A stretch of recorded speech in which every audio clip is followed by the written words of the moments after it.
मेरे प्यारे दोस्तों, आप सभी का मंजू चंद क्लासेज यूट्यूब चैनल पे स्वागत है। और आज हम पिछले जो क्लास हुए थे उससे आगे बढ़ेंगे। हम लोग अभी पढ़ रहे हैं मैट्रिक क्लास के गणित विषय का चैप्टर 1, जो वास्तविक संख्या है, रियल नंबर होता है। पिछले क्लास में हम लोगों ने बेसिक समझा था, कई संख्याओं के बारे में पढ़ा था, नंबर लाइन सिस्टम पढ़ा था, जैसे सम संख्या, विषम संख्या, वास्तविक संख्या, परिमेय संख्या और परिमेय संख्या। साथ ही हमने पढ़ा था अभाज्य संख्या, अभाज्य संख्या, ट्विन प्राइम नंबर और भाज्य संख्या। और हमने पढ़ा था एचसीएफ और एलसीएम। ये सब बेसिक जितने भी पढ़े थे उस सभी का उपयोग अब आगे करेंगे। आगे दो प्रमेय पढ़ना है जो इस चैप्टर में काफ़ी महत्वपूर्ण है। उससे आपका सब्जेक्टिव क्वेश्चन बनते हैं। तो चलिए हम शुरुआत करते हैं आज का क्लास।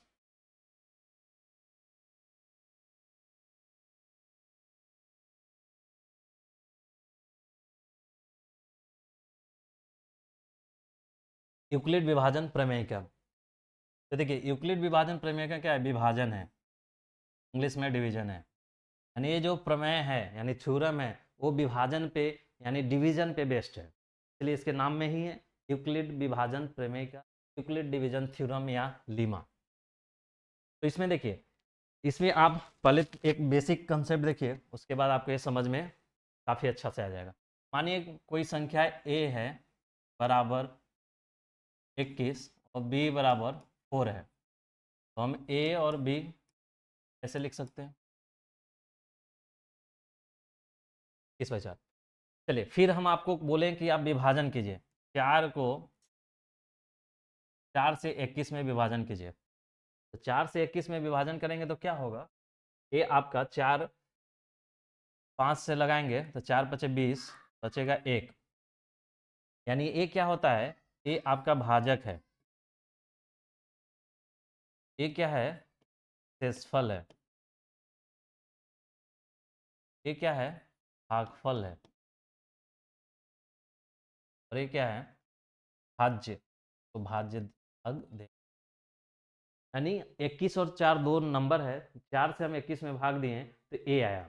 तो हम 21 को अगर हमको लिखना है, 21 बराबर क्या लिख सकते हैं, 4 × 5 + 1 लिख सकते हैं। 4 पचे 20, 21 21 है, यानी ये क्या है, ये आपका भाज्य है,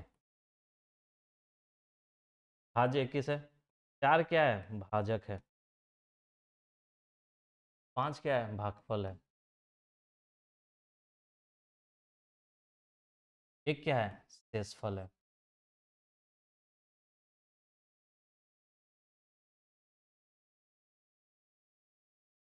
यानी आप छोटे क्लास में पढ़े हुए होंगे, जब भाग भाग भाग फल वाला विभाजन अगर पढ़ते थे तो भाज्य बराबर भाजक गुना भागफल प्लस शेषफल, हम एक क्या वो इक्वेशन पढ़ते थे, एक फार्मूला मानते थे।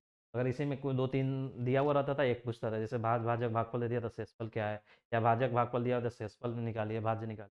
यानी दो संख्याओं में जब विभाजन करते हैं तो इस फार्मूला का उपयोग होता है, भाज्य बराबर भाजक गुना। ठीक है, अब देखिए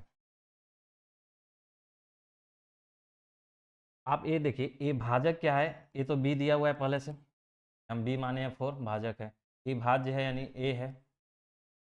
भागफल को अगर हम क्यू मान लेते हैं और शेषफल को आर मान लेते हैं, तो इस फॉर्मूला में इसका इक्वेशन को यूज कीजिए। भाज्य क्या है, ए, भाजक क्या है, बी, भागफल क्या है, क्यू, और शेषफल क्या है, आर। एक इक्वेशन बन के आया। क्या इक्वेशन बना, ए बराबर B Q plus R. Equation क्या बना, कुछ नहीं है, ए बराबर बी क्यू प्लस आर। ये भाज्य है, ये भाजक है, भागफल है, ये शेषफल है। यानी दो दिया हुआ नंबर ए और बी यानी 21 और 4 में दो अद्वितीय नंबर मिलेगा, क्यू और आर। क्यू का होगा भागफल होगा और आर शेषफल होगा, तो ए मिलता है। आर जो शेषफल है वो क्या हो सकता है, देखिए ये तो 0 से बड़ा हो सकता है, कभी कभी होगा। अगर ये 20 रहता है तो शेषफल क्या होता है, 0 हो जाता। या शेषफल हमेशा भाजक से छोटा होता है, यानी भाजक क्या है, बी। एक कंडीशन। एक इक्वेशन हुआ, ए बराबर बी क्यू प्लस आर। ए क्या है, भाज्य है, बी क्या है, भागफल है, क्यू बी क्या है, भाजक है, क्यू क्या है, भागफल है, और आर शेषफल है। और शेषफल हमेशा भाजक से छोटा होता है। देखिए कैसे, अगर 21 ये मानिए कि ये, मानिए अगर ये 21 है, तो 4 से दे, हम 5 नहीं करके क्या था? 4 आर क्या है? आर शेषफल है, यानी शेषफल होगा जो हमेशा जीरो से बड़ा होगा। शेषफल हमेशा जीरो, यानी भाग करेंगे तो यहाँ पे यानी ये 21 से तक कट जाता यानी जीरो होता, तो हमेशा जीरो होगा या जीरो से बड़ा होगा। और बी हमेशा भाजक जो है, भाजक यानी ये देखिए हमेशा एक जो शेषफल है हमेशा इससे छोटा, भाजक से छोटा होगा, यानी 4 है तो 1 2 3 4 तक हो सकता है। मान के चलिए अगर 22 रहता, अगर हम 4 से डिवाइड करते क्या होता है, 4 पचे 20, 2 बचा। अगर मान लीजिए कि 23 रहता, 4 पचे 20, 3 बचा। अगर मान लीजिए कि 24 रहता, तो अगर हम 5 से करते हैं 20, लेकिन 4 से लग जाएगा, यानी हम 6 से ही लगाते हैं तो 24 होता है, यानी कट जाता है, यानी जीरो शेष बचता है। यानी क्या देखें, अगर 4 से अगर हम डिवाइड कर रहे हैं तो क्या जीरो शेष बच रहा है, या 1 शेष बच रहा है, या 2 शेष बच रहा है, या 3 शेष बच रहा है, यानी 4 नहीं हो सकता है। 4 जैसे ही होगा तो एक बार और डिवाइड हो जाएगा। तो हमको हमेशा याद रखना है कि 2 दिया हुआ नंबर रहेगा ए और बी, जब 2 दिया हुआ नंबर रहेगा तो उसके लिए अद्वितीय 2 संख्या होगा क्यू और आर। क्यू कुछ नहीं है, भागफल है, आर शेषफल है। तो हमारा एक इक्वेशन बनता है भाज्य बराबर भागफल, भाजक गुना भागफल प्लस शेषफल, और शेषफल हमेशा जीरो से बड़ा होगा और बी यानी भाजक से छोटा होगा। तो इसी के आधार बेस्ड है, आधार है आपका नेक्स्ट थ्योरम, तो देख लीजिए यूक्लिड विभाजन।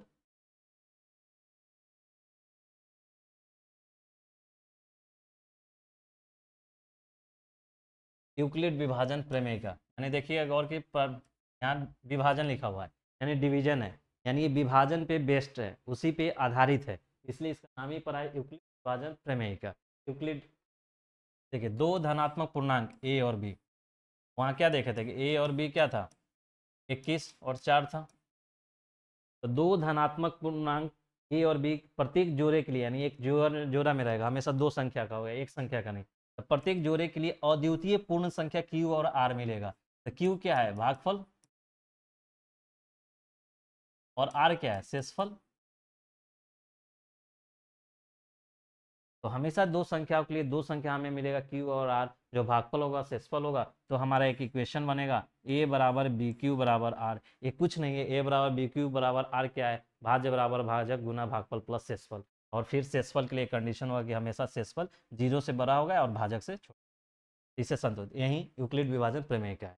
तो इस प्रमेयिका का हम उपयोग कहाँ करते हैं, यानी अनुप्रयोग क्या है, यानी इसका एप्लीकेशन क्या है। तो एप्लीकेशन देखिए, दो धनात्मक पूर्णांकों का एचसीएफ, दो संख्या रहेगा यानी ए और बी, उसके लिए एचसीएफ ज्ञात करेंगे। और एचसीएफ ज्ञात करेंगे उसके लिए हम यूक्लिड विभाजन एल्गोरिदम का उपयोग करते हैं। उपयोग पिछले क्लास में आप पढ़े होंगे कि प्रमेयिका और एल्गोरिदम क्या है। प्रमेयिका क्या होता है, सिद्ध किया हुआ कथन होता है जो दूसरे कथन को सिद्ध करने में हमें मदद करता है।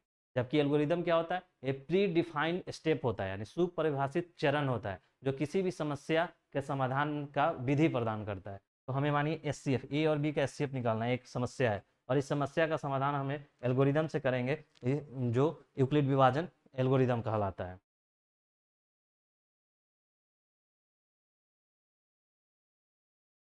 देखिए अब यूक्लिड विभाजन एल्गोरिदम के बारे में देखते हैं। तो हम दो पूर्णांक एक्स और वाई का और वाई, क्या आप एक्स और वाई यहाँ मान सकते हैं, में ए और बी माना था, आप इसको एम और एन मान सकते हैं, आप इसको पी और क्यू मान सकते हैं। कोई दो संख्या होना चाहिए धनात्मक पूर्ण, आप एक्स वाई मान लीजिए, बी मान लीजिए, एन मान लीजिए, कुछ भी मान, सही है। एक्स और वाई के लिए यूक्लिड विभाजन प्रमेयिका का प्रयोग करना है, क्यू और आर ज्ञात। देखिए दो संख्या दिया हुआ रहेगा, जैसे यहाँ पे एक्स मान लीजिए 21 है, वाई बराबर 4 है, एक्स वाई बराबर क्या हो गया 21। दो संख्या दे दिया हमें, एक्स और वाई, एक्स मान लिया 21 है और वाई 4 है। दो संख्या देने का तो इसमें विभाजन प्रमेय लगाना, हम क्यू और आर ज्ञात, और आर कैसे ज्ञात करेंगे, भाग देंगे, 4 5 1, ये हो गया क्यू, और हमको क्यू बराबर 4 पता बराबर 5 पता चला गया, आर बराबर 1। तो बोल रहा है वहीं दिए हुए दो नंबर पे हमको यूक्लिड विभाजन प्रमेयिका का प्रयोग करना है, क्यू और आर ज्ञात करना है। तो क्यू और आर, तो देखिए अब ये तो हम ऐसे किए हैं, ये बाहर करेंगे, लेकिन हम प्रमेयिका यूज करेंगे तो कैसे यूज करेंगे? मानिए एक्स वाई 21 4 दिया हुआ है, तो हमें तो इस फॉर्मेट में यूज करना है। 21 बराबर यानी एक्स बराबर क्या है 21, वाई क्या है 4 यानी भाजक, भागफल क्या आया है 5 और शेषफल क्या है 1। ये मेरा यूक्लिड विभाजन प्रमेय का एक्स और वाई यानी 21 और 4 पे अप्लाई हो। अगर मान लीजिए हमारा यूक्लिड विभाजन प्रमेय क्या बोले कि आप लगाइए 22 और 4 पे, ये कैसे करेंगे? ठीक क्या है, तो पहले हम भाग कर लेंगे, यानी बाहर आपको भागफल मिल गया यानी क्यू मिल गया यानी आर मिल गया।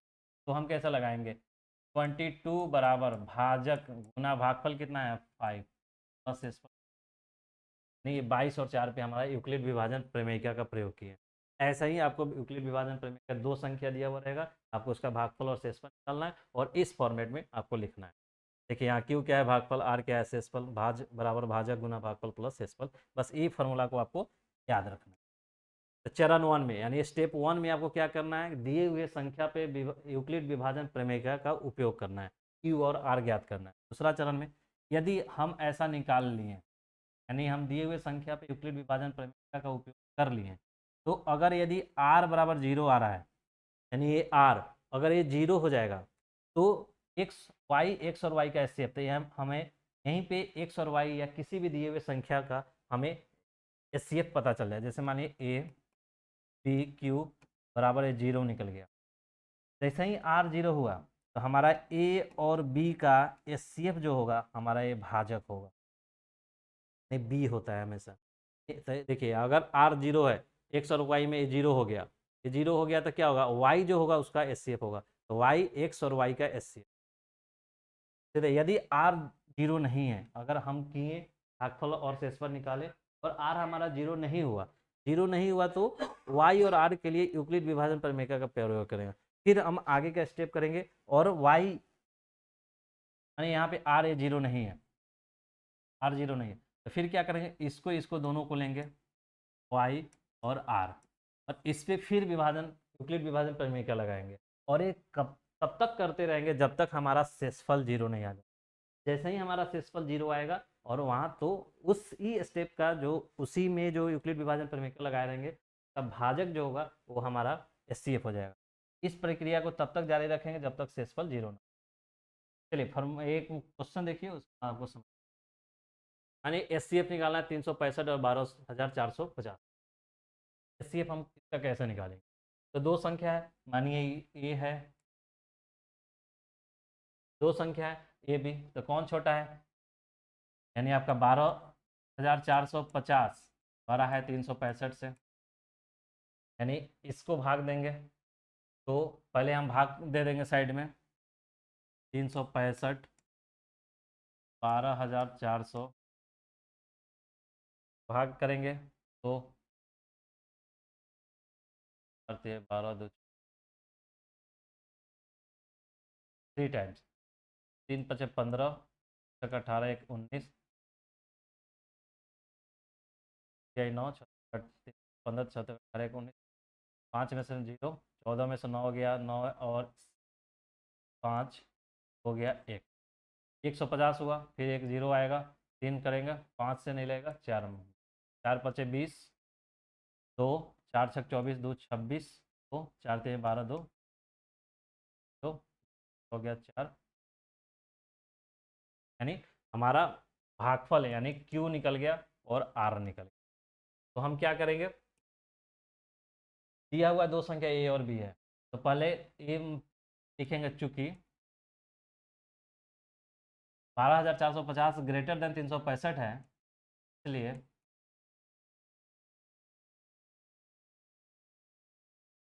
12,450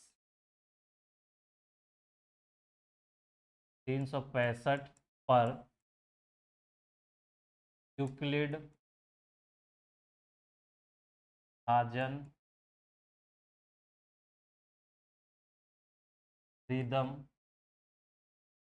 का प्रयोग करने पर, जैसे ही लिखेंगे के बाद लिखेंगे। तो यूक्लिड विभाजन प्रमेय का क्या बोलता है, जो बड़ा संख्या आप इधर लिखिए 12,450, और भाजक क्या है तो यहाँ 365 है, और यहाँ क्या आता है भागफल आता है। भागफल कितना आया है 54, और शेषफल कितना आया है क्या 40। तो यहाँ पे देखेंगे ये हो गया a बराबर बी क्यूब बराबर आर। यहाँ पे आप शेषफल चेक करेंगे, शेषफल क्या है 0 नहीं है, लिखेंगे चूंकि शेषफल r does not equal to 0, does not equal to 0, इसलिए जो यहाँ का भाजक है हमारा एचसीएफ नहीं होगा। एचसीएफ नहीं होगा तब मुझे फिर स्टेप नेक्स्ट करना है। तब वहाँ पे क्या करना है, अगर अगर ये 0 हो जाता, ये मेरा हो जाता आपका एचसीएफ, लेकिन अगर 0 नहीं है तो इसको और इसको लेंगे, यानी फिर पुनः 365 40 पर यूक्लिड भाजन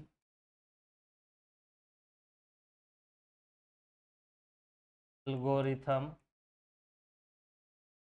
का प्रयोग करने पर फिर क्या करेंगे, यूक्लिड विभाजन प्रमेय क्या लगाएंगे 365 और 40 पे करें। तो देखिए 365 बड़ा और 40 पे करना है। यहाँ हमको भागफल करना है तो पहले भाग दे देंगे, 40 नहीं लगेगा, 9 चौको 36, 9 मरतबे लग जाएगा, 5 आएगा। तो यहाँ में ये क्यू निकल गया, ये आर निकल गया, तो करेंगे क्या है, तो क्यू क्या है 9 प्लस आर क्या है। यहाँ पुनः देखते हैं, क्या देखें कि शेषफल जो है यानी आर 0 नहीं है, क्योंकि शेषफल r does not equal to 0, 0 नहीं है, और तो फिर हमारा ये भाजक जो है वो सेफ नहीं हुआ, इसलिए 40 5 पर यूक्लिड भाजन एल्गोरिथम का प्रयोग करने पर फिर क्या करना, 40 और 50 पे करना है। 40 जो बड़ा रहता है इधर है यानी भाज्य होगा, और ये भाजक क्या है 5, और यहाँ भागफल खोजना है और शेषफल खोजना है। तो फिर अलग करेंगे 5 से 40 है, 5 अटे 40, 40 कट जाएगा, यानी मेरा भागफल यानी क्यू आर निकला, और आर क्या हुआ 0 हो गया। तो देखिए आर हो गया ये 0, यानी हमारा शेषफल 0 मिल गया इस स्टेप में, क्योंकि शेषफल आर बराबर 0 है। इसलिए इसलिए जो हमसे पूछा गया था, हमसे क्या पूछा गया था 12,440, 12,440 और 365, 12,440 400 12,000 12,450 12,450 और 365 का CF बराबर क्या होगा, तो जिस स्टेप में शेषफल 0 आता है उस स्टेप का भाजक जो होता है वही HCF होता है। तो भाजक क्या है 5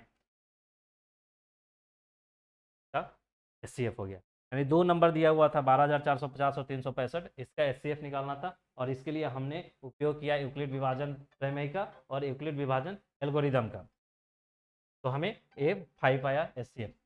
अब एक चीज़ देखे होंगे कि इस स्टेप में हमने 40 5 8 लाया, लेकिन HCF ही गया 12,450 और 365। तो एक चीज़ और देख लीजिए,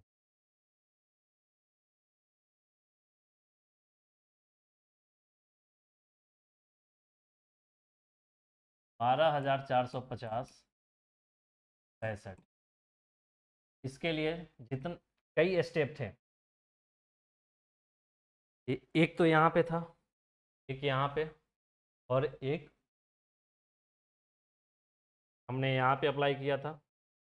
तो देखिए 12,450 और 365 का HCF हमने 5 लाया, इसका HCF या जहाँ पे हम प्रमेयिका का उपयोग किए होंगे इसका HCF 350 और 40 का, और यहाँ पे इसके 40 और 5 का, इसका सबका एचसीएफ सेम होता है। तो आगे और हम ये बताते हैं क्लियर। एचसीएफ निकाले 570 4 1425, इसका वही कंडीशन देखना है। 570 क्या है, छोटा है 1425 में। अब 1425 में यूक्लिड प्रमेय लगाएंगे तो 570 पे भागफल खोजेंगे और बस आर खोजेंगे और स्टेप देखेंगे। जहाँ सेसफल अगर जीरो होता है, सेसफल वाले स्टेप का जो भाजक होगा वहीं उसका एचसीएफ।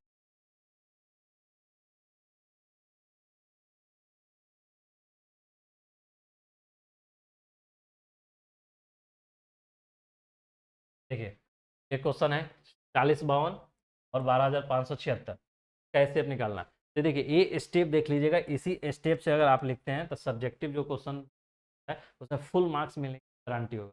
नहीं तो अगर स्टेप आप छोड़ देंगे तो फुल मार्क्स नहीं मिलता। जैसे आप कैसे लिखना होगा, जैसे 4052 और 12,576 का लिखना है, क्योंकि 12,576 ग्रेटर देन 4052 है, अतः 12,576 और 4052 पे विभाजन एल्गोरिथम प्रयोग करने पे यहाँ तक लिखिए। और यहाँ पे यूक्लिड विभाजन प्रमेय क्या लेगा, ये क्या है, ये ए है, ये बी है, ये क्यू है और ये आर है। 12,576 4052 गुना 3 प्लस 420। तो देखिए क्या लिखेंगे, चूंकि सेसफल 420 does not equal to zero, यानी सेसफल हमारा जीरो नहीं है, इसलिए इसलिए अगर सेसफल जीरो नहीं है तो इसमें भाजक पे और सेसफल को फिर से लेंगे 4052 और 420 एल्गोरिथम का प्रयोग करने पे। फिर यहाँ पे यूज किए तो देखिए यहाँ पे भी सेसफल क्या जीरो नहीं आया। फिर क्या करेंगे, इसको जिसमें सेसफल जीरो नहीं आया उस स्टेप का भाजक और फिर सेसफल को लेंगे। फिर क्या लिखें, पुनः 272 does not equal to zero, इसलिए 420 और 272 पे एल्गोरिथम का प्रयोग करने। फिर 420 272 पे किया, फिर आया 148, फिर अभी भी सेसफल जीरो नहीं आया, पुनः सेसफल जीरो नहीं है, इसलिए क्या करेंगे, उस स्टेप का भाजक को लेंगे और सेसफल को लेंगे। 272 और 148, 272 148, फिर हमारा यहाँ पे सेसफल जीरो नहीं है, क्या लेंगे, फिर उसका भाजक लेंगे और सेसफल लेंगे। देखिए भाजक सेसफल, यहाँ फिर जीरो नहीं है, फिर क्या करेंगे, इसका भाजक और इसका सेसफल लेंगे। 124 24, यहाँ फिर भी जीरो नहीं है, तो फिर क्या करेंगे, भाजक लेंगे और सेसफल लेंगे 24 और 4। तो फिर यहाँ देखिए आके आपका जीरो सेसफल आता है, चूंकि सेसफल जीरो है इसलिए 12,576 4052 का मौसा 4 होगा। ठीक है, तो देखिए एक देखिए चीज, हमने 4052 और 12,576 से हमने शुरू किया और हम पहुंचे कहाँ, यहाँ पे 24 4। 24 4 का एचसीएफ भी होगा, जो निकलेगा वो 4 ही आएगा। तो देखिए एक चीज कंसेप्ट लीजिए, हमने एक बड़ा नंबर पे धीरे धीरे एल्गोरिदम का उपयोग किया और छोटा नंबर की तरफ गया, और सभी इस क्रम में देखिए जितना भी है यहाँ पे, जहाँ जहाँ एल्गोरिदम लगा हुआ है, यहाँ पे, यहाँ पे, यहाँ पे, यहाँ पे, सभी का एचसीएम सेम होगा। यहाँ पे भी सभी कैसे, तो वही लिखा हुआ है, एस सी 12,576 बराबर एस सी 4052 40 4052 272 272 148 148 124 124 24 और 24 24 जो लास्ट में सबका एस सी। इस स्टेप में जितना शुरू से 4052 12,576 से गए हैं, उस सभी स्टेप पर जहाँ जहाँ यूक्लिड विभाजन प्रमेय का जिस स्टेप में लगाए हैं उसका ए और बी यानी क्या, भाज्य और भाजक का स्टेप सेम होता है, यानी हर स्टेप का भाजक ये क्या निकलेगा, ये 4 ही आएगा, 4 ही आएगा। देखिए अब 196 और 38,220 है, इस पे यूक्लिड विभाजन एल्गोरिदम यूज करना है। क्या बस वही करना है, दोनों संख्या पे एल्गोरिदम लगाना है। तो ये बड़ा संख्या है तो इधर लिखेंगे 196 तो 95, अगर जैसे 196 में डिवाइड करेंगे यानी 196 है और 38,220 डिवाइड करेंगे तो 195 टाइम्स एक कट जाएगा, तो एक कट जाएगा यानी सेसफल जीरो आता है। एक ही स्टेप में मेरा सेसफल जीरो हो गया, ऐसे ही एक स्टेप में मेरा सेसफल जीरो हुआ, यानी उसी देखिए चूंकि सेसफल जीरो है इसीलिए इतना और इतना यानी 196 और 38 का एस सी एफ 196 यानी भाजक। जिस स्टेप का सेसफल जीरो होता है उसी स्टेप का भाजक क्या है, भाज्य है, ये भाजक है, भागफल है, भाजक जो होता है वो हमारा एस सी। देखिए एक और क्वेश्चन देखिए, इस क्वेश्चन में देखिए क्या है, इस क्वेश्चन में लिखा है 867 और 225 का एस सी एफ ज्ञात करें। यहाँ पे नहीं लिखा है कि आप यूक्लिड विभाजन प्रमेयिका का उपयोग करें। तो चूंकि आप 10th क्लास में हैं और मैट्रिक बोर्ड का एग्जाम दे रहे हैं और आपके गणित विषय में चैप्टर 1 है वास्तविक संख्या, उसमें एचसीएफ जो निकालना है वो यूक्लिड विभाजन प्रमेयिका का ही उपयोग करना है। क्या आपको दिया रहे या नहीं दिया रहे, अगर क्वेश्चन अगर एग्जाम में सिर्फ ये दे दे तो आपको ये वाला मेथड नहीं अप्लाई करना है, हाँ 225, 125, 867 वाला हम अप्लाई कर दिए, और जो हमारा निकला वो हमारा शेष मतलब एचसीएफ निकल गया। ये वाला नहीं, विभाजन वाला नहीं, हमको एचसीएफ निकालना है। एल्गोरिदम बने यूक्लिड विभाजन प्रमेय का उपयोग कर, लिखा रहे चाहे नहीं लिखा रहे। अधिकतम क्वेश्चन में लिखा हुआ रहता है कि यूक्लिड विभाजन प्रमेय का उपयोग करें, नहीं लिखा है तब भी हम यूक्लिड विभाजन प्रमेय का उपयोग करके ही देखिए 867 225 में 867 बड़ा है, 225 छोटा है, तो 867 इधर, 225 पहले क्या खोजेंगे, भागफल खोजेंगे और शेषफल खोजेंगे। इधर वही भाग करेंगे, शेषफल आएगा। शेषफल 192 आ रहा है, जीरो नहीं है, तो फिर क्या करेंगे, इसका भाजक और इसका कर लेंगे। 125 192, 125 से यहाँ है 192, फिर 192 में 225 से भाग देंगे तो एक मरतबे लगेगा, अब 33, शेषफल अभी भी 33 नहीं, इसलिए फिर क्या करेंगे, 192 यानी इसका भाजक लेंगे और इसका शेषफल लेंगे। पुनः शेषफल 33 है, इसलिए 193 और 33 गुना 5 यानी यहाँ भी शेषफल जीरो नहीं है। ना शेषफल जीरो नहीं, इसलिए क्या करेंगे, इसका भाजक लेंगे, 33 और 27 पे करेंगे। यहाँ पुनः देख रहे हैं कि शेषफल जीरो नहीं है, फिर क्या करेंगे, भाजक लेंगे और शेषफल लेंगे, 27 छः करेंगे। यहाँ फिर भी शेषफल नहीं है, तो शेषफल नहीं है तो फिर क्या करेंगे, भाजक लेंगे और 103, यहाँ पे जाके हमको जीरो मिल रहा है, यानी जीरो मिला यानी शेषफल जीरो हो गया। तो हमारा क्या क्या है, 867 और 200। इस स्टेप, जिस स्टेप में शेषफल जीरो आता है, उसी स्टेप का भाजक जो होता है वही हमारा एचसीएफ होता है।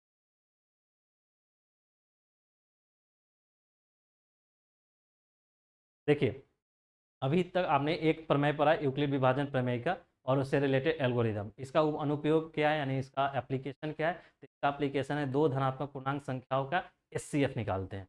ठीक है, दो चार क्वेश्चन आपने देखा। और तो फिर मेरा नेक्स्ट क्या है कि नेक्स्ट एक और कंसेप्ट है, यानी एक और प्रमेय है, थ्योरम है, जिसको बोलते हैं अंकगणित की आधारभूत प्रमेय। इस चैप्टर में दो ही थ्योरम पढ़ना है, एक पढ़ लिए और एक दूसरा है। देखिए इसके बारे में क्या है, बोलते हैं फंडामेंटल थ्योरम ऑफ अरिथमेटिक, अंकगणित की आधारभूत प्रमेय। आधारभूत है, बेसिक चीज़ है, बहुत हेवी चीज़ नहीं है, क्योंकि लिखा ही है आधारभूत है, बेसिक है, थ्योरम अरिथमेटिक। तो प्रत्येक भाज्य संख्या, देखिए सब बेसिक में पढ़ाने का यही मतलब था कि ये सब टर्मिनोलॉजी बार बार आएगा। भाज्यिक संख्या, देखिए अभाज्य संख्या भी पढ़ाया हुआ है, अभाज्य संख्या, प्रत्येक भाज्य संख्या तब भाग्य जिसको किया जाता है, इसका गुणनखंड मीन होगा, यानी से ज़्यादा होगा। अगर किसी संख्या का गुणनखंड दो है तो अभाज्य हो गया, दो से ज़्यादा है वो भाज्य हो गया। भाज्य संख्या, भाज्य संख्याओं के गुणनफल के रूप कोई भी संख्या है तो अभाज्य गुणनखंड में जरूर कर सकते हैं। और यह गुणनखंड क्रम के बिना अद्वितीय होगा, यानी हम क्रम छोड़ दें तो अद्वितीय होगा। जैसे 18 मानिए, तो हम अब अभाज्य करेंगे, इसको गुणनखंड लिखना है, क्या करेंगे, पहले हम 18 को देख लें, तो 9 थोड़ा सा और बड़ा संख्या,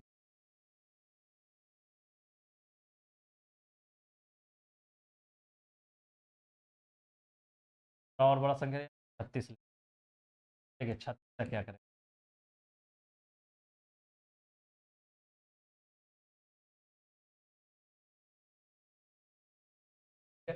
क्या लिख सकते हैं,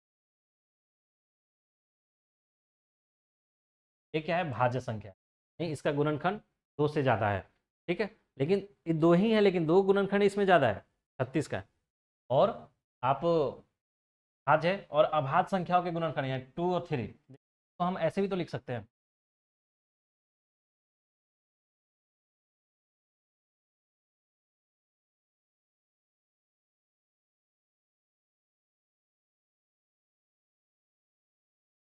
ऐसे भी लिख सकते हैं, 2 गुना 3 गुना 6, तो हम ऐसे भी लिख सकते हैं, 4 गुना 9, तो हम ऐसे लिख सकते हैं, 12 गुना, तो हम ऐसे भी लिख सकते हैं, 3 गुना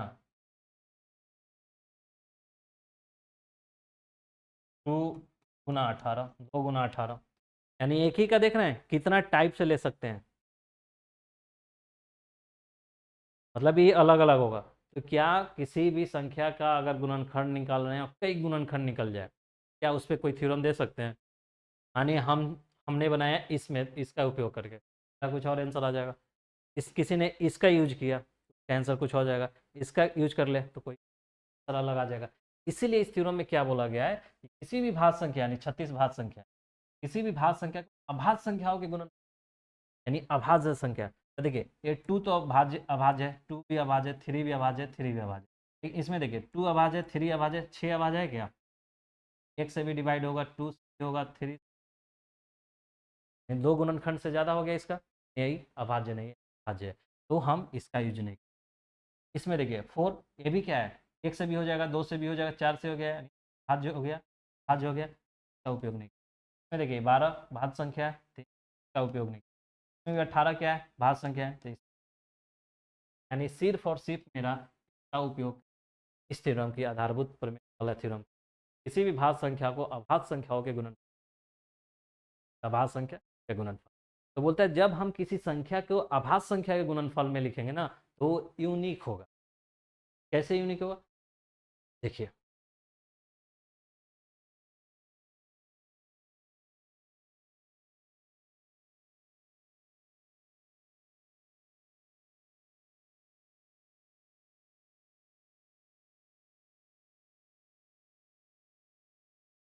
देखिए 36 हमने लिया, 2 × 2 का दुना, ठीक है। अगर हम इसको से लिखते हैं, 2 ×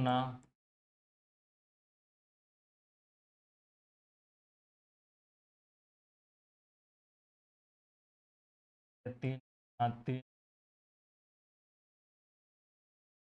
एक ही को क्या, अब देखिए यहाँ पे सभी में अभाज्य संख्या है, 2 2 3 3 अभाज्य है, 2 अभाज्य है, 3 2 3 2 अभाज्य है, 3 सभी अभाज्य संख्या है। यानी इस थ्योरम में क्या बोला कि हम किसी भी भाज्य संख्या को उसके अभाज्य संख्या के गुणनखंड में लिखना है। अभाज्य तो हमने लिखा है, 4 हो गया, 4 चीजें हो गई। क्या बोल रहा है कि गुणनखंड क्रम के बिना अद्वितीय होंगे, यानी अगर हम क्रम छोड़ दें तो यहाँ 2 2 लिखे हैं, यहाँ भी तो 2 लिखे हैं, यहाँ 2 3 है, यहाँ भी तो 2 3 है, इसमें भी देखिए 1 3 और 1 3, 2 3 यहाँ भी है, 2 2 यहाँ भी है, यहाँ देखिए दोनों 2 3 2 2, यानी क्या है, अगर 2 2 बार है, 3 2 बार है, 2 के पावर 2, 3 के पावर 3 है, तो सभी में 2 2 ही होंगे, 3 3। यानी हम क्रम छोड़ दें, यानी 2 2 यहाँ पे लिखे, यहाँ 2 3 लिखे, 2 3 लिखे, यहाँ 3 3 बाद में लिखे, पहले लिखे हैं। अगर इस क्रम को छोड़ दें हम, क्रम कौन सा क्रम में लिख रहे हैं, तो सब में तो हमें यही लिखे हैं ना, 2 2 और 3 2, सब में देखिए 3 2 है, 2 2 है, 3 2 है, 2 2 है। यानी यही बोल रहा है कि किसी भी भाज्य संख्या है को अभाज्य गुणनखंड में लिख रहे हैं, तो क्रम को अगर नज़रअंदाज कर दिया जाए तो अद्वितीय होगा, यानी यूनिक होगा।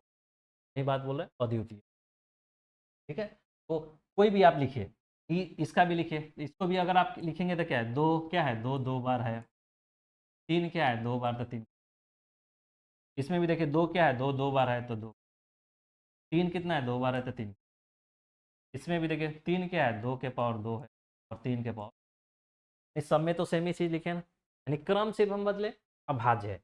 यही बोल रहा है आधारभूत प्रमेय क्या है, कि प्रत्येक भाज्य संख्या को अभाज्य संख्याओं के गुणन व्यक्त किया जा सकता है, और यह गुणनखंड जो गुणनखंड होगा क्रम के बिना, ठीक, नोट है देखिए। यह प्रमेय एक के लिए लागू नहीं होता,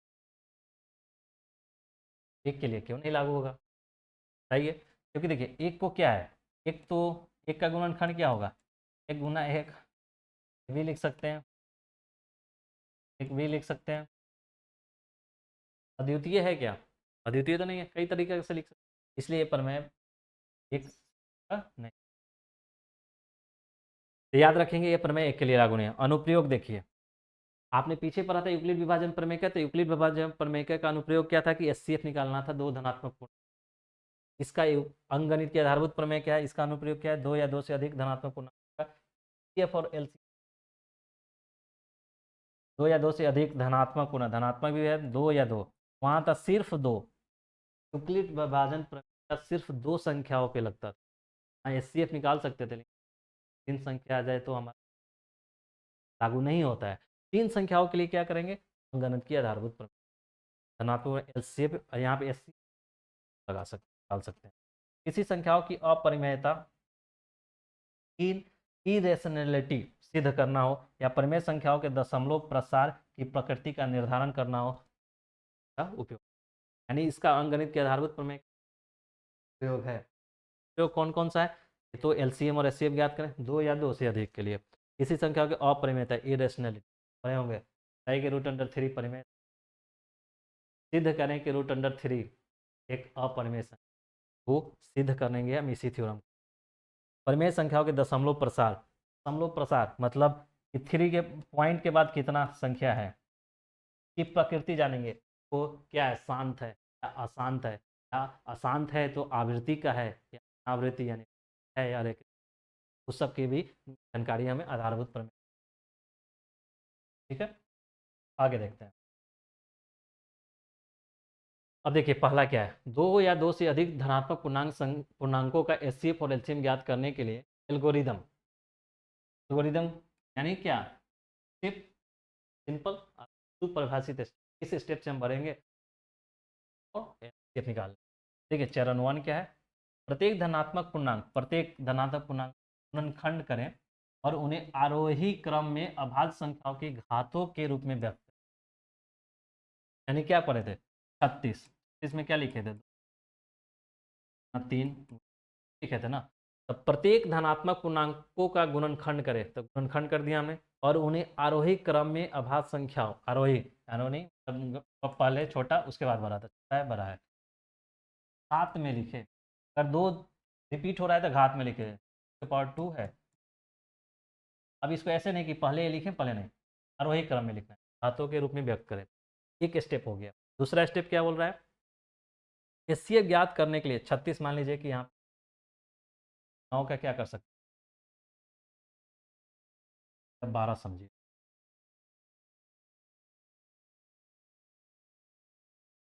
12 है। हाँ? क्या करेंगे, और कुछ नहीं।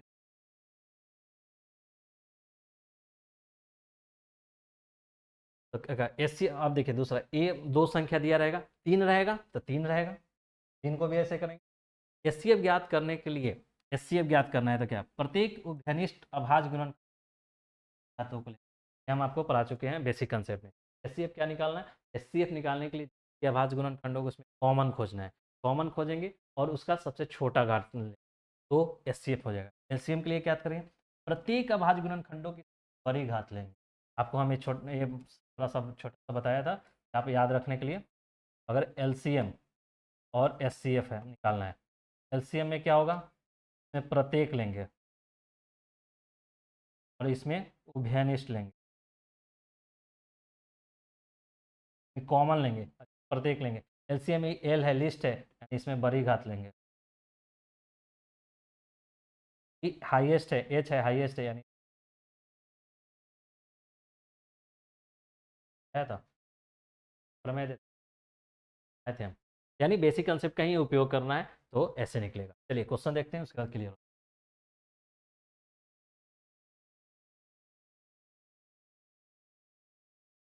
देखिए लिखा होगा अभाज्य गुणनखंड विधि द्वारा, देखिए जो पीछे वाला अंक गणित का आधारभूत प्रमेय था, तो अगर एलसीएम और एचसीएम निकालते उसके लिए अभाज्य गुणनखंड विधि, अभाज्य संख्या खंड निकाल रहे हैं अभाज्य में, अभाज्य गुणनखंड विधि द्वारा 96 और 4 का लॉसा निकाले हम। क्या करेंगे, हल 96 के अभाज्य गुणनखंड क्या होगा, 96 का कैसे निकालें, बाहर ही निकालना होगा। 2 से करेंगे, 2 चौको 8, 2 करेंगे, करेंगे, करेंगे, करेंगे, भाज हो गया। इसी में लिखेंगे 2 गुना 2, कितने 1 2 3 4 5, 2 1 2।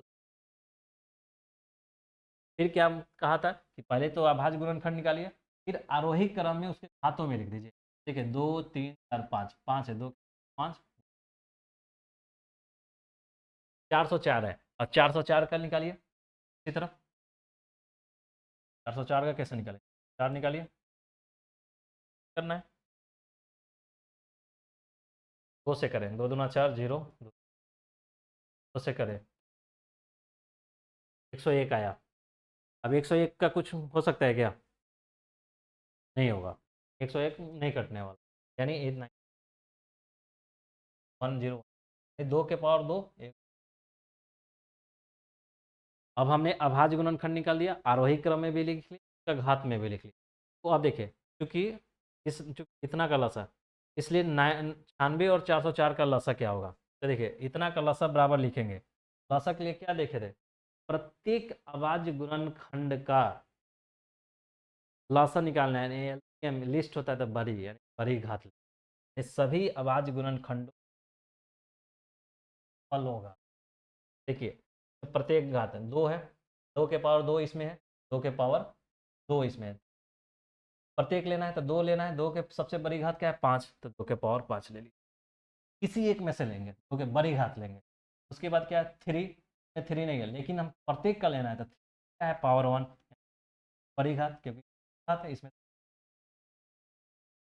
अब इसमें क्या? 101, 101 लेंगे और इसका घात क्या है? 1 है। ठीक, अब इसको मल्टीप्लाई कर देंगे, पावर 5 करेंगे तो 4 दूना 8 करेंगे, 3 और 3।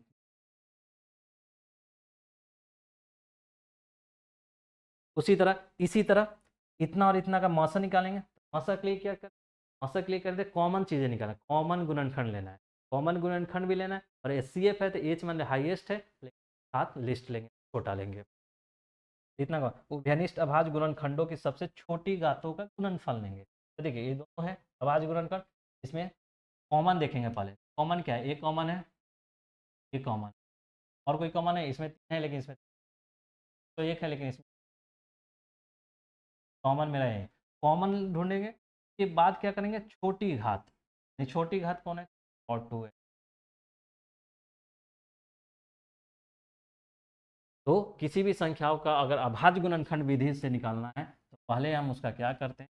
सिंपल उसका अभाज्य गुणनखंड निकाल लेंगे, आरोही क्रम में लिख, साथ में लिख। उसके बाद मसा और लसा निकालेंगे। कैसे? एलसीएम निकालने के लिए क्या करेंगे?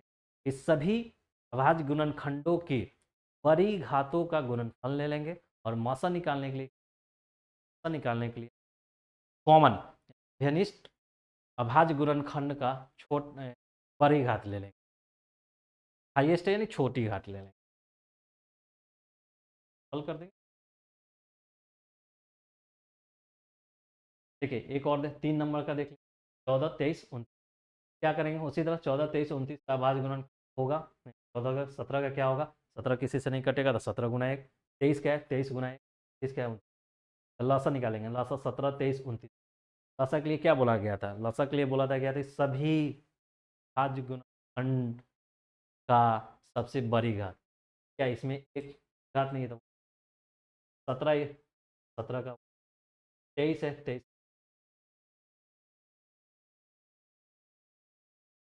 मासा के लिए क्या था? मासा के लिए क्या था कि कॉमन ढूंढना है। कॉमन 17 इसमें नहीं है, इसमें नहीं, 23 इसमें नहीं, सिर्फ कॉमन क्या है? एक है, तो ये कर देंगे। कॉमन एक है, कॉमन एक। और मासा एस के लिए क्या करते हैं? लिस्ट पावर ढूंढते हैं, सब में तो एक ही पावर है, 10 आपको एक।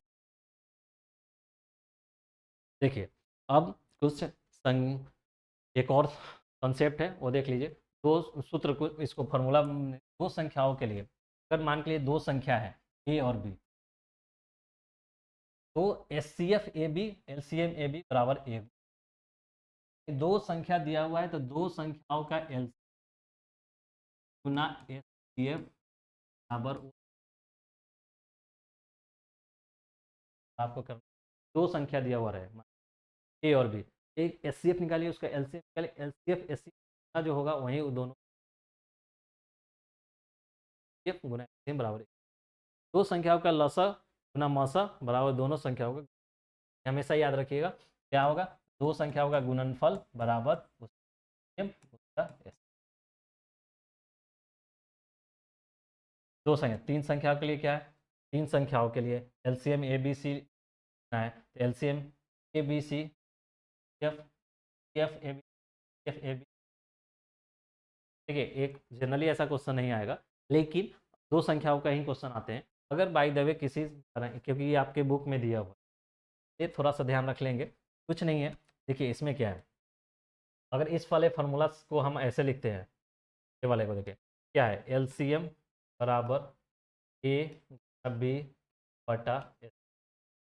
दो संख्याओं, दो संख्याओं के लिए एलसीएम बराबर क्या है, ए, और एस सी बराबर क्या हो जाएगा, ए। दो संख्याओं के लिए एलसीएम बराबर ए गुना बी बराबर एस सी एफ। तीन संख्याओं के लिए एलसीएम के लिए क्या होगा, यानी देखिए दो संख्याओं में दोनों संख्याओं का गुणनफल है, यानी तीनों संख्याओं का। नीचे क्या करेंगे, एस सी एफ है, एस सी एफ क्या है, दो संख्या, तीन संख्या है तो दो दो संख्याओं का एस सी एफ लेके मल्टीप्लाई कर दीजिए, और ऊपर तीनों का एस। उसी तरह एस सी एफ निकालना है तो एस सी एफ दो संख्याओं में देखिए क्या है, ए गुना बी बटा एल सी, ए गुना बी गुना सी, तीन संख्या है तो तीन संख्या का नीचे एलसीएम हो। ये चीज़ आपको ध्यान रखना है। देखिए एक क्वेश्चन लिखा रहेगा, लेकिन हमने उसको शॉर्ट में ले लिया है। मासा, दो संख्याओं का मासा 18 है, उनका गुणनफल 12,996 है, तो लासा निकाल। क्या दिया हुआ है, दो संख्याओं का मासा दिया है, तो मान लीजिए कि माना तो मान लीजिए कि दो संख्या है, दो संख्या ए और बी है। फार्मूला सूत्र आप क्या पढ़े हैं, कि दो संख्या है तो एलसीएम उसका गुना एस सी एफ बराबर क्या है, ए गुना बी हो। एलसीएम क्या दिया हुआ है, यानी लसा, लसा, लसा ही निकालना है हमको, लसा आपको निकाल। मासा क्या दिया हुआ है 18, और दो संख्याओं का गुणनफल, यानी दो संख्या अलग अलग ना देकर उसका गुणनफल नहीं दे दिया, यानी डायरेक्ट ए दे दिया 12,000। हमको लसा नहीं निकलेगा, 12, अब डिवाइड कर देना है, आंसर आ जाएगा, डिवाइड भागफल आएगा वो आंसर आएगा।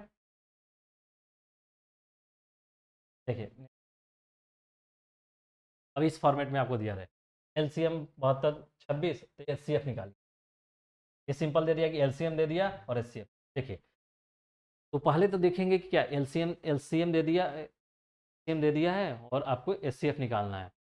देखिए एलसीएम आपको दिया हुआ होगा, 72 है, यहाँ पे इसका एलसीएम दिया हुआ करो 126 का, एलसीएम दिया रहेगा तो क्या करेंगे, अब फार्मूला क्या देखे थे कि दो संख्याओं का अगर एलसीएम गुना एचसीएफ बराबर क्या होगा, अगर हमारा दो संख्या क्या है 72 और 100, एलसीएम दिया हुआ रहेगा, एलसीएम देख लीजिए इसका कितना,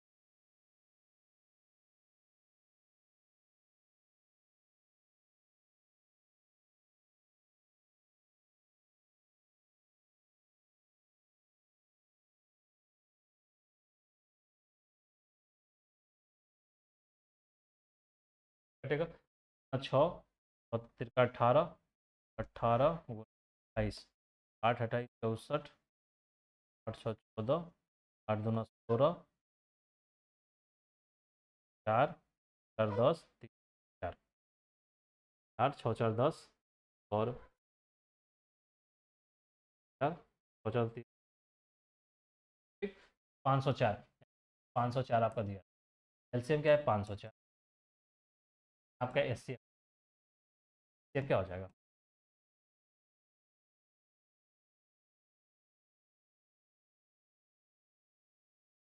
ऐड कर दीजिए, सर आ जाएगा। इसमें बस यही देना था कि आपको ये नंबर दिया हुआ है, इन समझ में अगर नहीं आए कि हाँ हमारा ये दो नंबर दिया हुआ है 72 तो 26 72 100, इसका एलसीएम दिया हुआ है, एचसीएफ निकालना है, एलसीएम दिया हुआ है, एचसीएफ निकालना है, दोनों नंबर दिया हुआ है, मल्टीप्लाई कर, अब बाहर नहीं दिया कि, यहाँ भी देखिए मौसत 23 दिया हुआ है, लसत 1450 दिया हुआ है, एक संख्या दिया हुआ है तो दूसरा संख्या निकालने, नहीं फिर वही फॉर्मूला करना है, क्या एलसीएम गुना सी एफ दोनों संख्या, एलसीएम दिया हुआ, देखिए एलसीएम कितना दिया हुआ है 14 149। एचसीएफ क्या दिया हुआ है? एक संख्या दिया हुआ है 101। बस क्या करना है, इसको ट्राई करेंगे,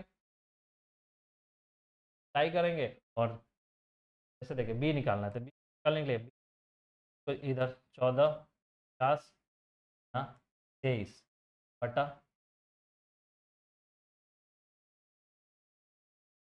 क्या करेंगे, हम डिवाइड करेंगे तो आएगा मेरा। या तो आप इधर से इधर इसको दोनों को काट लीजिए। 14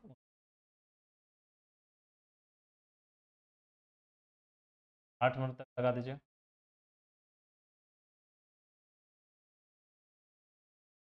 9 9 छक 54 के 4 5 9 कितना 9 मरतबे कर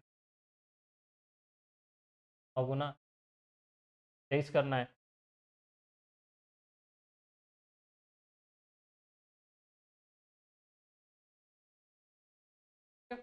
कुछ नहीं करना है, दो संख्याओं का लसा और मसन दिया हुआ रहेगा तो दो संख्याओं को दो संख्याएं भी।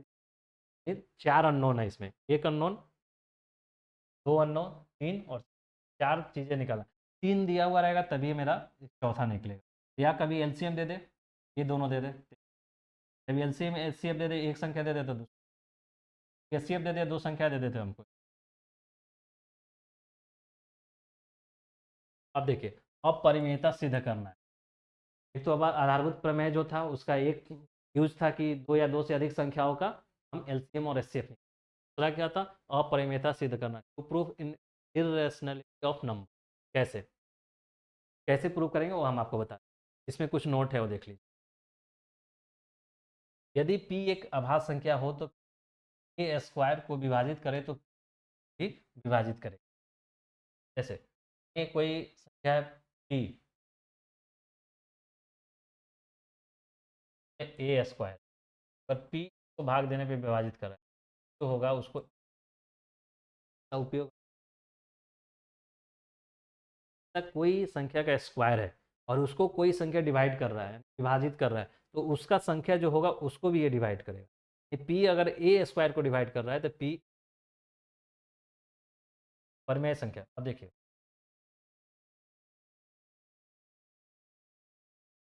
एक होता है परिमेय संख्या,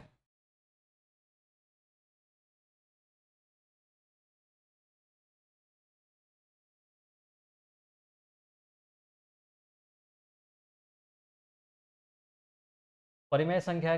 और आप इसी का क्या कर सकते हैं, जोड़ कर सकते हैं, आप कर सकते। देखिए जब परिमेय संख्या परिमेय और का जोड़ करें ना करें,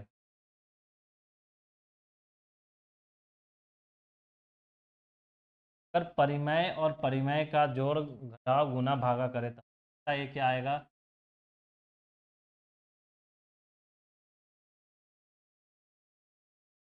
परिमेय। परिमेय परिमेय का जोड़ करे घटाव करे भागा करे। देखिए अब दूसरा हो परिमेय,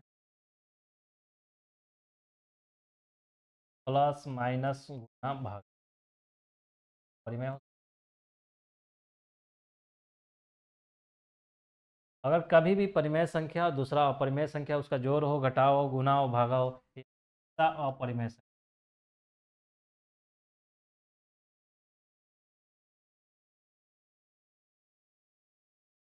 परिमेय परिमेय का जोड़ घटाव गुना भागा चारों परिमेय देता है। परिमेय और अपरिमेय का चारों जोड़ घटाव गुना भागा अपरिमेय देगा हमेशा। तीसरा क्या हो सकता है, अपरिमेय हो, तभी जोड़ हो घटाव हो गुना हो भागा हो, इधर भी अपरिमेय हो। ये क्या देगा, अपरिमेय अपरिमेय का इसमें कोई गारंटी नहीं क्या देगा, वो डिपेंड करता है नंबर, दोनों संख्याओं कैसा है। ये कभी परिमेय भी हो सकता है,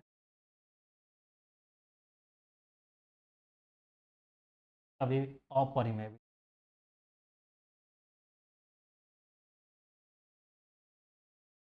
ठीक है? यानी परिमेय परिमेय का चारों है, जोड़ घटाव गुना भागा हमेशा परिमेय देगा।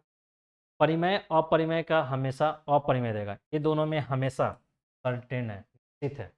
परिमेय परिमेय का परिमेय देगा, परिमेय अपरिमेय का अपरिमेय देगा, और अपरिमेय अपरिमेय में कोई तरह परिमेय देगा, अपरिमेय देगा। ठीक है, अपरिमियता सिद्ध करने के लिए इस पी, ये तो देख लिए, पहला हो गया। दूसरा देखिए, परिमेय संख्या का प्लस माइनस परिमेय संख्या और अपरिमेय संख्या अपरिमेय हुआ है जो हमने आपको समझा। परिमेय संख्या है और अपरिमेय, अभी क्या बोला, परिमेय और अपरिमेय का हमेशा अपरिमेय होगा, वो चारों जोड़ घटाओ गुना भागा, परिमेय यहाँ गुना भागा भी है, ये दोनों चीज एक ही है। तब प्लस माइनस गुना भागा का हमेशा अपरिमेय देगा। रूट अंडर पी एक अपरिमेय संख्या होगा यदि पी एक अभाज्य संख्या है, आपको बेसिक में पढ़ाए थे कि अगर पी है, रूट अंडर में कोई संख्या है जहां पी क्या है, अभाज्य होना चाहिए।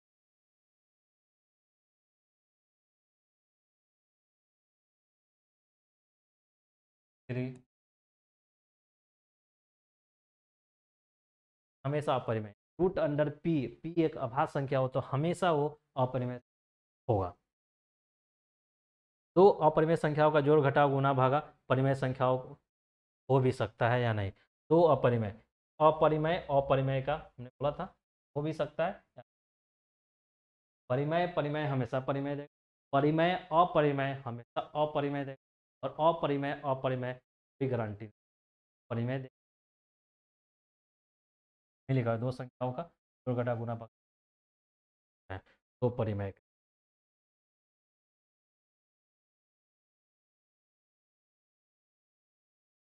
देखिए सिद्ध करना है, सिद्ध करना है कि रूट अंडर 5 एक अपरिमेय संख्या।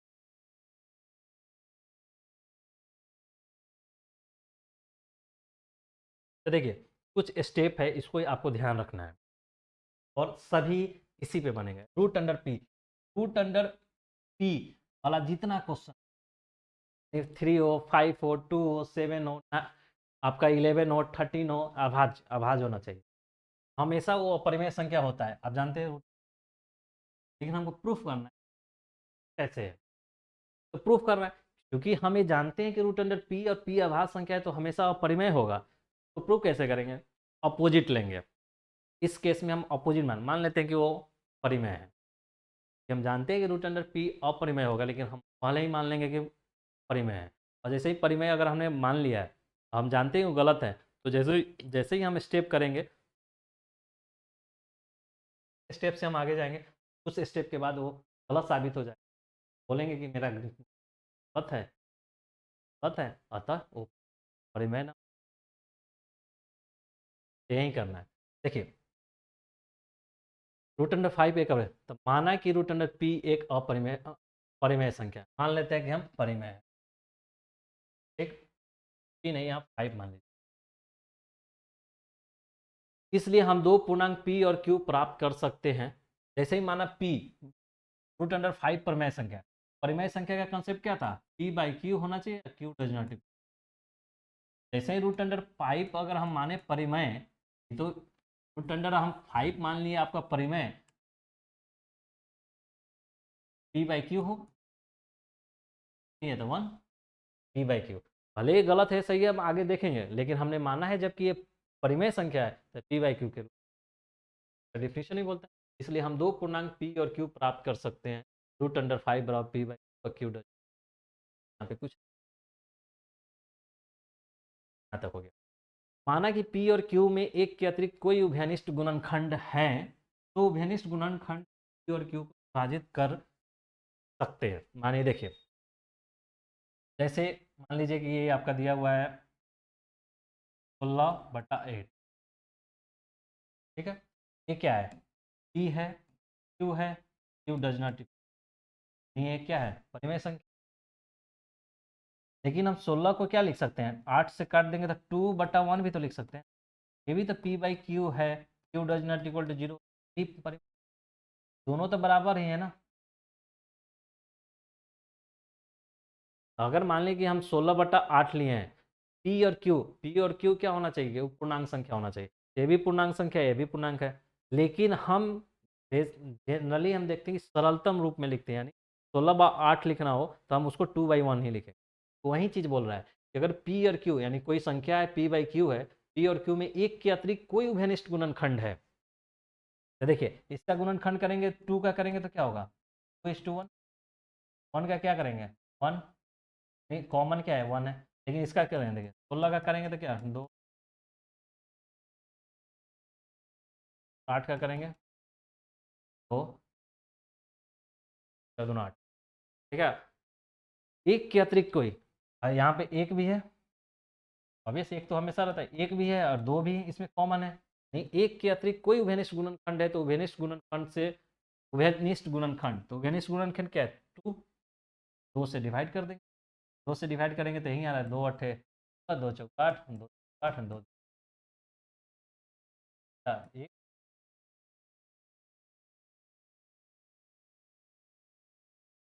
16/8 है, 2 कॉमन है, 2 अट्ठे 16, 2 चौको 8, 2 एकम 2, वही बोला है कि उभयनिष्ठ गुणनखंड से पी क्यू को विभाजित कर देंगे और हम a/p निकालेंगे।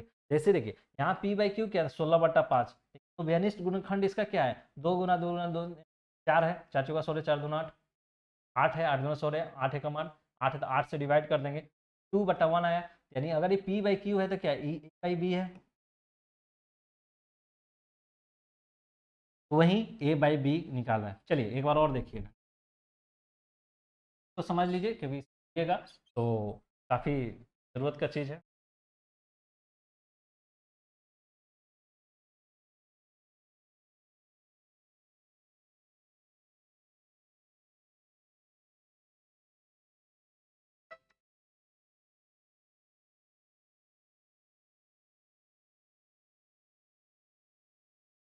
देखिए क्या है कि वहाँ हमने क्या कहा 16/8 है, ये पी और क्यू, लेकिन इसमें कॉमन है 8 से डिवाइड हो सकता है, तो हम क्या लिख सकते हैं 8 दूना 16/1 क्यू है, √5 p/q मान √5 पे इसमें कॉमन हमें नहीं दिख रहा है, और कोई ऐसा संख्या जिसमें कॉमन होता है कॉमन से डिवाइड करेंगे और a/b लाएंगे, ये √5 a/b प्राप्त कर सकते हैं, ए और बी अभाज्य हो, अभाज्य यानी ए और बी का एचसीएफ हमेशा 1 होना चाहिए। अब देखिए अब यहाँ से √5 a/b, b does not equal to 0, तो क्या करें बी इधर करेंगे, b√5 बराबर ए, दोनों तरफ वर्क करने पे दोनों तरफ वर्क करेंगे तो क्या हो जाएगा स्क्वायर, b√5 का स्क्वायर बराबर ए, इसको करेंगे तो बी स्क्वायर और √5 तो एक ए और एक कम कट जाएगा, तब 5b बराबर ए। अब देखिए क्या करना है, बी स्क्वायर बराबर ए स्क्वायर बटा 5, इसको इक्वेशन 1 मान लीजिए। तब क्या है बी 5 से डिवाइड हो रहा है ए स्क्वायर में, यानी 5 जो है ए स्क्वायर को विभाजित कर, 5 जो है ए स्क्वायर को भाग कर रहा है, 5 ए स्क्वायर को विभाजित करता है, इसलिए प्रमेय से क्या प्रमेय पड़ा था कि अगर कोई संख्या p अगर ए स्क्वायर को डिवाइड करता है तो p ए को भी डिवाइड, यानी 5 ए स्क्वायर को विभाजित करता है इसलिए 5 ए को विभाजित करें, इसलिए a बराबर 5 से 5 से अगर a को 5 विभाजित कर रहा है, क्या माने 16 है बटा 8 है, 8 16 को डिवाइड कर रहा है यानी 2, क्या a बराबर लिख सकते हैं ना 5c, क्या 16 है तो 16 बराबर लिख सकते हैं ना 8, 16 को 8 डिवाइड कर रहा है तो 8 गुना 2 डिवाइड करेगा जो आएगा, इधर 1 को 5 डिवाइड कर रहा है यानी 5 गुना c, 8 डिवाइड कर रहा है 8 गुना 2 तब 16 आ रहा था, a को 5 डिवाइड कर रहा है 5 गुना c, नहीं तो लिखे 5 गुना c, 5 गुना c जहाँ c कोई पूर्णांक। अब a का मान समीकरण 1 में प्रतिस्थापित करने पे a बराबर 5c रखे हैं, इसमें डाल दीजिए, तो 5b स्क्वायर यहाँ पे है बराबर a क्या है 5c, तो 5c स्क्वायर हो गया, यानी 5 का स्क्वायर करेंगे तो 25 और c का स्क्वायर, तो अब क्या 5 से इधर कटेगा तो b स्क्वायर बराबर 5c है, यानी b स्क्वायर बराबर 5c है।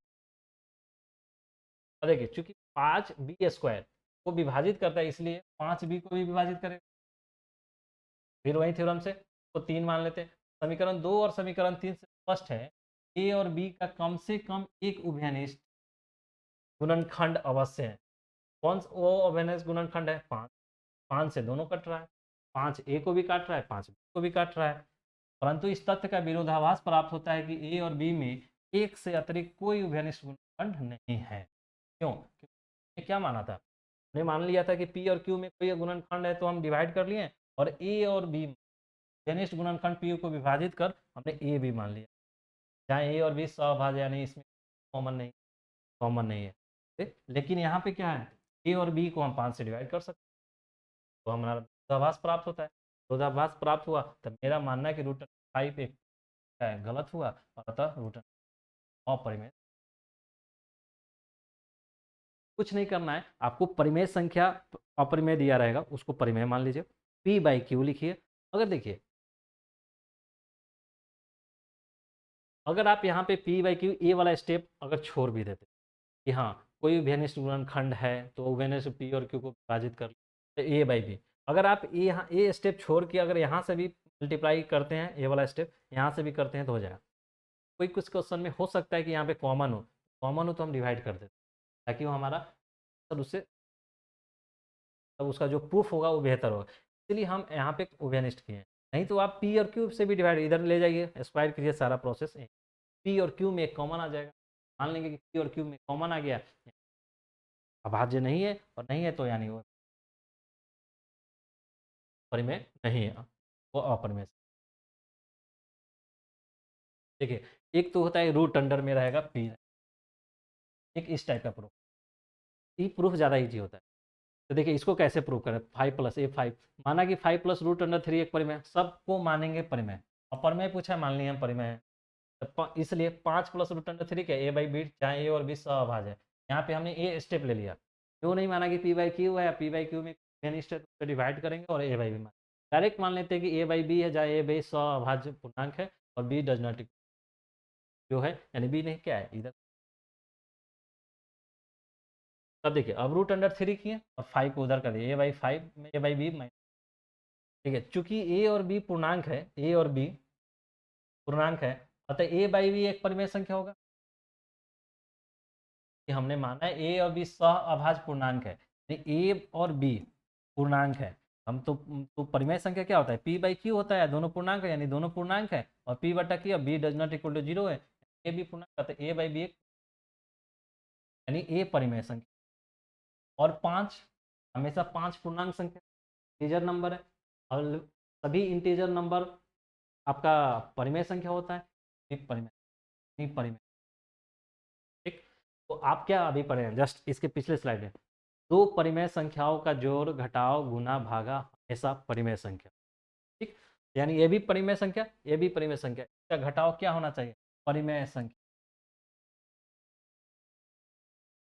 ऑलवेज कथन प्रूफ है। हम जानते हैं कि दो परिमेय संख्याओं का घटाव एक परिमेय संख्या ही होता है, इसलिए a by b minus 5 minus minus 5 एक परिमेय संख्या होगा, ये वाला पूरा परिमेय संख्या होगा, अतः रूट अंडर 3 को परिमेय संख्या होना होगा। ये इधर वाला परिमेय संख्या है तो इसके बराबर में ही है, यानी इसको भी परिमेय होना होगा, परिमेय होना होगा। किंतु हम जानते हैं, किंतु रूट अंडर 3 एक अपरिमेय संख्या है। क्यों? क्योंकि जानते हैं रूट अंडर पी, और पी एक अभाज्य संख्या है तो हमेशा अपरिमेय होगा। 3 एक अभाज्य संख्या है, रूट अंडर में तो अपरिमेय, अपरिमेय का संख्या है, का विरोधाभास है, अतः हमने जो माना था गलत है, इसलिए रूट 5 प्लस रूट अंडर 3 अपरिमेय वो है। इसमें इस टाइप का अगर प्लस माइनस में रहे तो इस टाइप का करेंगे, प्लस माइनस परिमेय परिमेय का अपरिमेय प्लस माइनस ना भागा से देख के हम क्वेश्चन और सिद्ध करेंगे इतना, तो फिर क्या करेंगे, माना नहीं, सेम एक स्टेप हमने सारा लिखे, उसी प्रोसेस को देख, कुछ प्रूफ करने का कुछ स्टेप होता है जिसको एल्गोरिदम आपने पढ़ा है, तो प्री डिफाइंड स्टेप है, तो उसी को फॉलो करना है, तो लिखने वाला सारा चीज इसमें यही इसी को फॉलो करना है, बस वहाँ पे ये चेंज होगा। जैसे यहाँ 3 प्लस रूट, माना 3 प्लस 2 रूट अंडर 5 एक परिमेय संख्या है,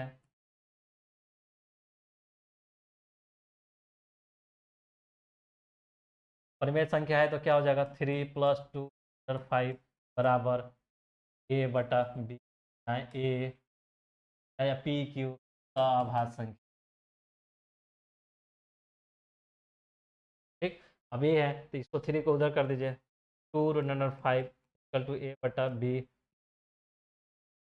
ठीक, अब 2 है, इसको भी इधर कर लीजिए, क्या हो जाएगा, ए बटा 2 बी, 3 बटा, अब देखिए इससे गौर दीजिए, ए बटा बी, ए क्या है, स अभाज्य संख्या है, तो ए बटा बी और गुना में 2 है तो कोई बात नहीं, अगर ये पूर्णांक संख्या है 2 से गुणा करने पूर्णांक होगा, यानी एक परिमेय संख्या हो गया। और 3/2 ऑलवेज पी बाई क्यू के फॉर्म में, या क्यू डज नॉट इक्वल परिमेय संख्या, यानी ये क्या हुआ, परिमेय संख्या। ये क्या हुआ, ये भी परिमेय संख्या। दो परिमेय संख्या का माइनस यानी घटाओ, हम जानते हैं कि किसी भी दो परिमेय संख्या का जोड़ घटाओ गुना भागा हमेशा परिमेय होगा, यानी ये क्या देगा, परिमेय संख्या देगा।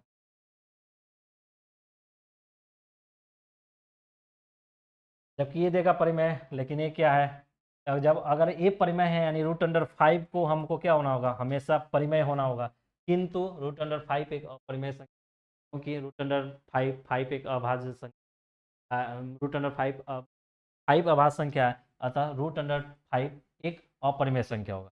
जबकि इधर वाला परिमेय है तो इधर वाला परिमेय होना, अतः मेरा मानना गलत है। और इस तरह 3 + 2 5, इसी तरह 1/3 है तो 1/3 को भी मान लेंगे वहीं परिमेय संख्या है, तो ए बटा बी, क्या करेंगे, बी बराबर √3 ए, अब इधर करेंगे बी बटा ए √3। अब देखिए बी बाई ए हो या ए बाई बी हो, ये परिमेय संख्या है, ये परिमेय संख्या है तो इसको भी परिमेय संख्या होना चाहिए, लेकिन √3 एक अपरिमेय संख्या है, अतः मेरा मानना गलत है, इसलिए 1/√3।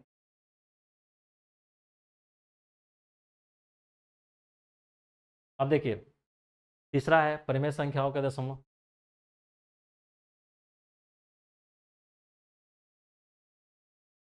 परिमेय संख्याओं के दशमलव प्रसार, देखिए जो आधारभूत प्रमेय था उसका 3 अनुप्रयोग था, एक था कि ये 2 या 2 से अधिक संख्याओं के एचसीएम और एलसीएम निकालना, वो हमने सीखा। दूसरा था कि अपरिमेयता यानी इर्रेशनल सिद्ध करना, तो हमने सिद्ध किया। और तीसरा उसका अनुप्रयोग है परिमेय संख्याओं के दशमलव प्रसार, डेसिमल प्रकृति का निदान, शांत है या अशांत आवृत्ति है या अनावृत। देखिए शांत दशमलव प्रसार मतलब क्या, टर्मिनेटिंग डेसिमल एक्सपेंशन, ये दशमलव प्रसार जो एक निश्चित बिंदु पर समाप्त होते हैं उसे हम शांत कहते हैं। ठीक है, सिंपल है, शांत यानी शांत हो जाना। एक अशांत है, अशांत नहीं होगा, वो चलता जाएगा। जैसे 0.2 है तो करेंगे तो क्या होगा, 10 है, 1/5 है, यानी 1/5 एक संख्या है जिसका हम दशमलव निकालेंगे, यानी तो क्या होगा, 5 से भाग देंगे तो दशमलव देंगे, 10 होगा, 5 2 होगा, 10 कट गया, राइट। यानी क्या, इसके बाद कुछ नहीं है, यानी ये शांत हो गया। शांत हो गया, इस टाइप के जितने भी दशमलव प्रसार होगा उसको शांत बोलेंगे। जैसे 0.256, इसके बाद कुछ नहीं, ये शांत हो गया। शांत दशमलव प्रसार वो होता है दशमलव जो एक निश्चित बिंदु के बाद समाप्त हो जाए, दशमलव के बाद एक निश्चित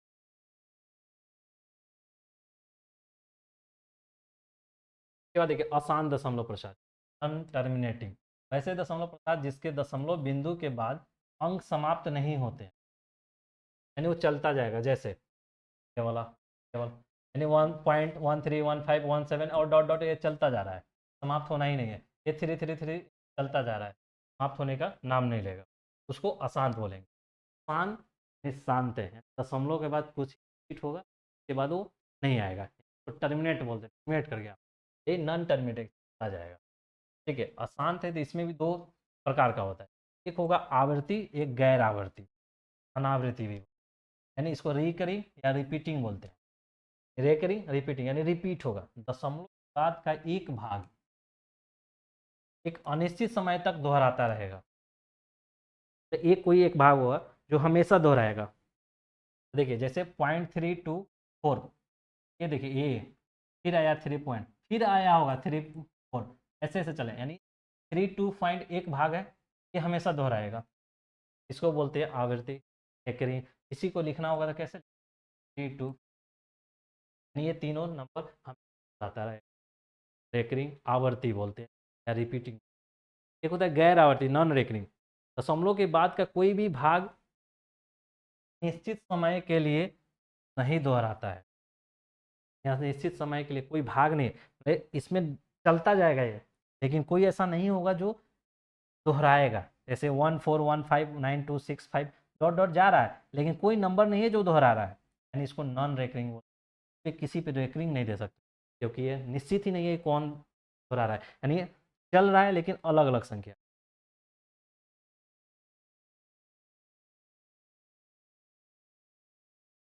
देखिए समराइज कर रहे हैं, आपने क्या पढ़ा, शांत, दशमलव प्रसार। एक होता है अशांत। शांत यानी दशमलव के बाद का संख्या ए बी, मतलब यहाँ पे समाप्त हो जाए, यानी मान ली 5 6 0.245 तक जाए, आगे नहीं गया। अशांत क्या होगा, दो तरह का होगा। एक होगा आपका आवर्ती, आवर्ती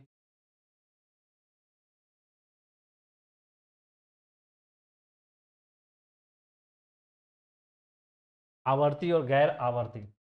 आवर्ती होता है आवर्ती, गैर आवर्ती। आवर्ती होगा यानी रेकरिंग होगा, इसमें 3 2 हो गया, 3 2 रिंग में रहेगा। इसमें रेकरिंग है 0.14157892 चलता जाएगा, लेकिन कोई एक निश्चित नंबर ये नहीं हो रहा है। ठीक है, काफ़ी इंपॉर्टेंट है, सब पूछा जाता है ऑब्जेक्टिव में, सब्जेक्टिव में, हमेशा हर साल। ऑब्जेक्टिव में तो 100%। देखिए कंसेप्ट क्या है, यदि ए बाई बी एक परिमेय संख्या है तो इसका दशमलव प्रसार शांत होगा यदि वह दो शर्तों को, एक पहले एक तो थी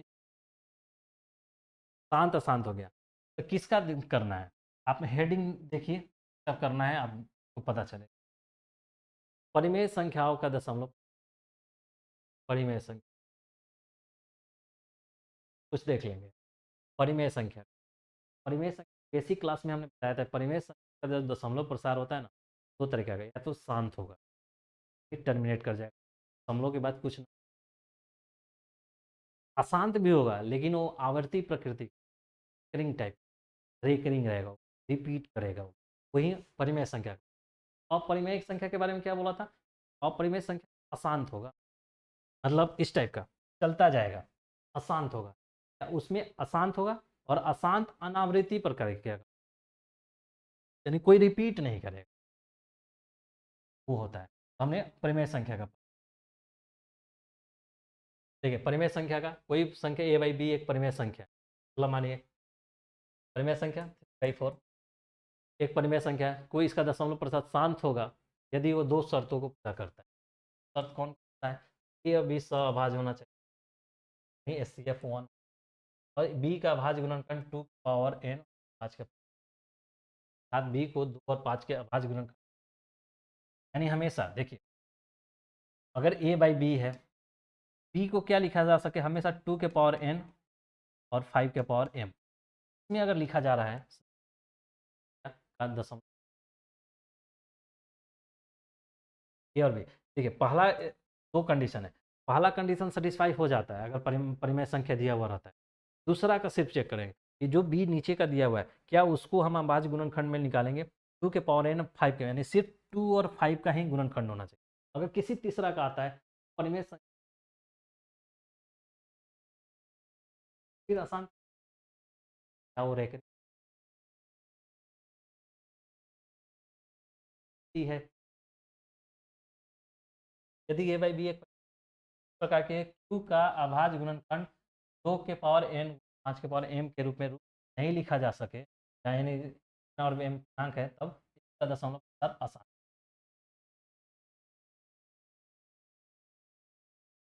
भाई भाई ए बाई बी का में अगर ए बाई बी है और बी को इस फॉर्म में नहीं लिखा जा सके तो उसका दशमलव प्रसार क्या होगा, परिमेय संख्या का अशांत होगा और आवृत्ति होगा। अगर वो परिमेय संख्या है अशांत होगा आवृत्ति, परिमेय संख्या का हमेशा दशमलव प्रसार शांत होगा या अशांत, आवृत्ति का होगा। तो शांत है तो ये है 2 के पावर n गुना 5 के पावर n होगा बी वाला नीचे वाला का, और अगर शांत नहीं है तो अशांत आवृत्ति का होगा, तो अशांत रिकरिंग होगा। यहाँ पे देखिए नोट क्या है, परिमेय संख्याओं का दशमलव प्रसाद शांत या अशांत आवृत्ति का होता है। जो परिमेय संख्याओं का दशमलव प्रसाद अशांत या अशांत, शांत है या अशांत है आवृत्ति है। हम देखिए, देखिए इसको ऐसे क्वेश्चन लिखा हुआ है, बिना विभाजन के बताएं कि परिमेय संख्या इतना का दशमलव प्रसाद शांत है या अशांत।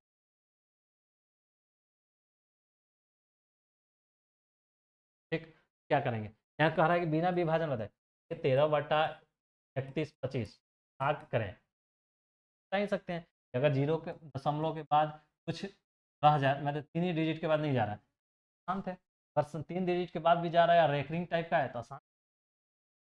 ठीक, देखिए माना a/b = 13/25, तो क्या करना है, किसी भी परिमेय संख्या का दशमलव प्रसार शांत है या अशांत चेक करने के लिए b को देखें, b एक का भाज्य गुणनखंड निकालें, भाज्य गुणनखंड निकालेंगे तो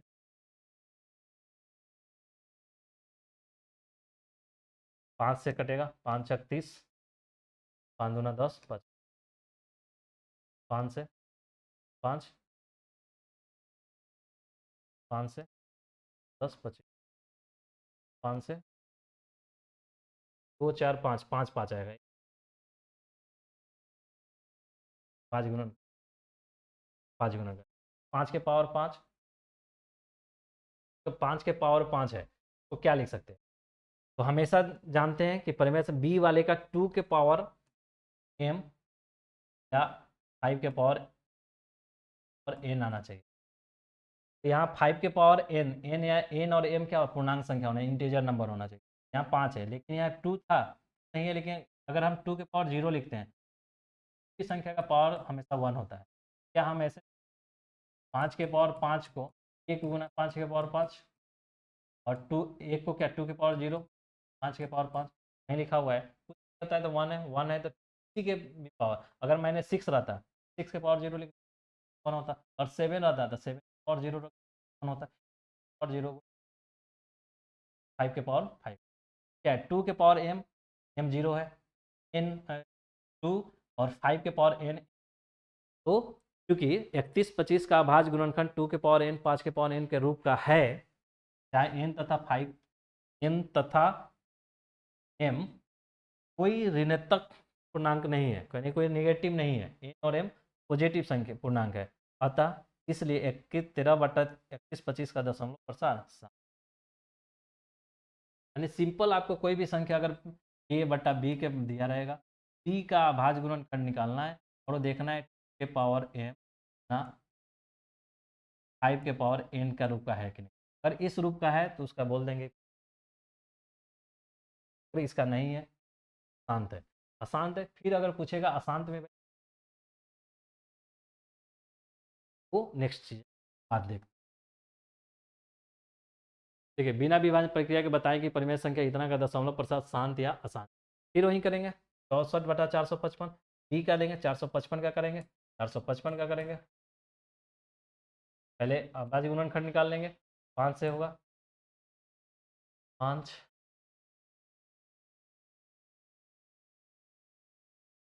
7, 5 7 13, 5 7 13, 455 का भाज्य गुणनखंड क्या है, 2 के पावर n गुना 5 के पावर n, क्या है क्या, तो नहीं ये 2 होना चाहिए और सिर्फ 5 5 होना है, 2 के पावर m 7 है 13, 5 तो है, अगर 2 नहीं है तो 2 तो हो सकता है, 2 के पावर 0 कर देंगे तो, लेकिन 7 और 13 यानी का भाज्य में सिर्फ और 5 ही होना चाहिए, 7 13 है, 455 का भाज्य गुणनखंड और n को 5 के पावर नहीं है, इसलिए 64 पे 5 होगा,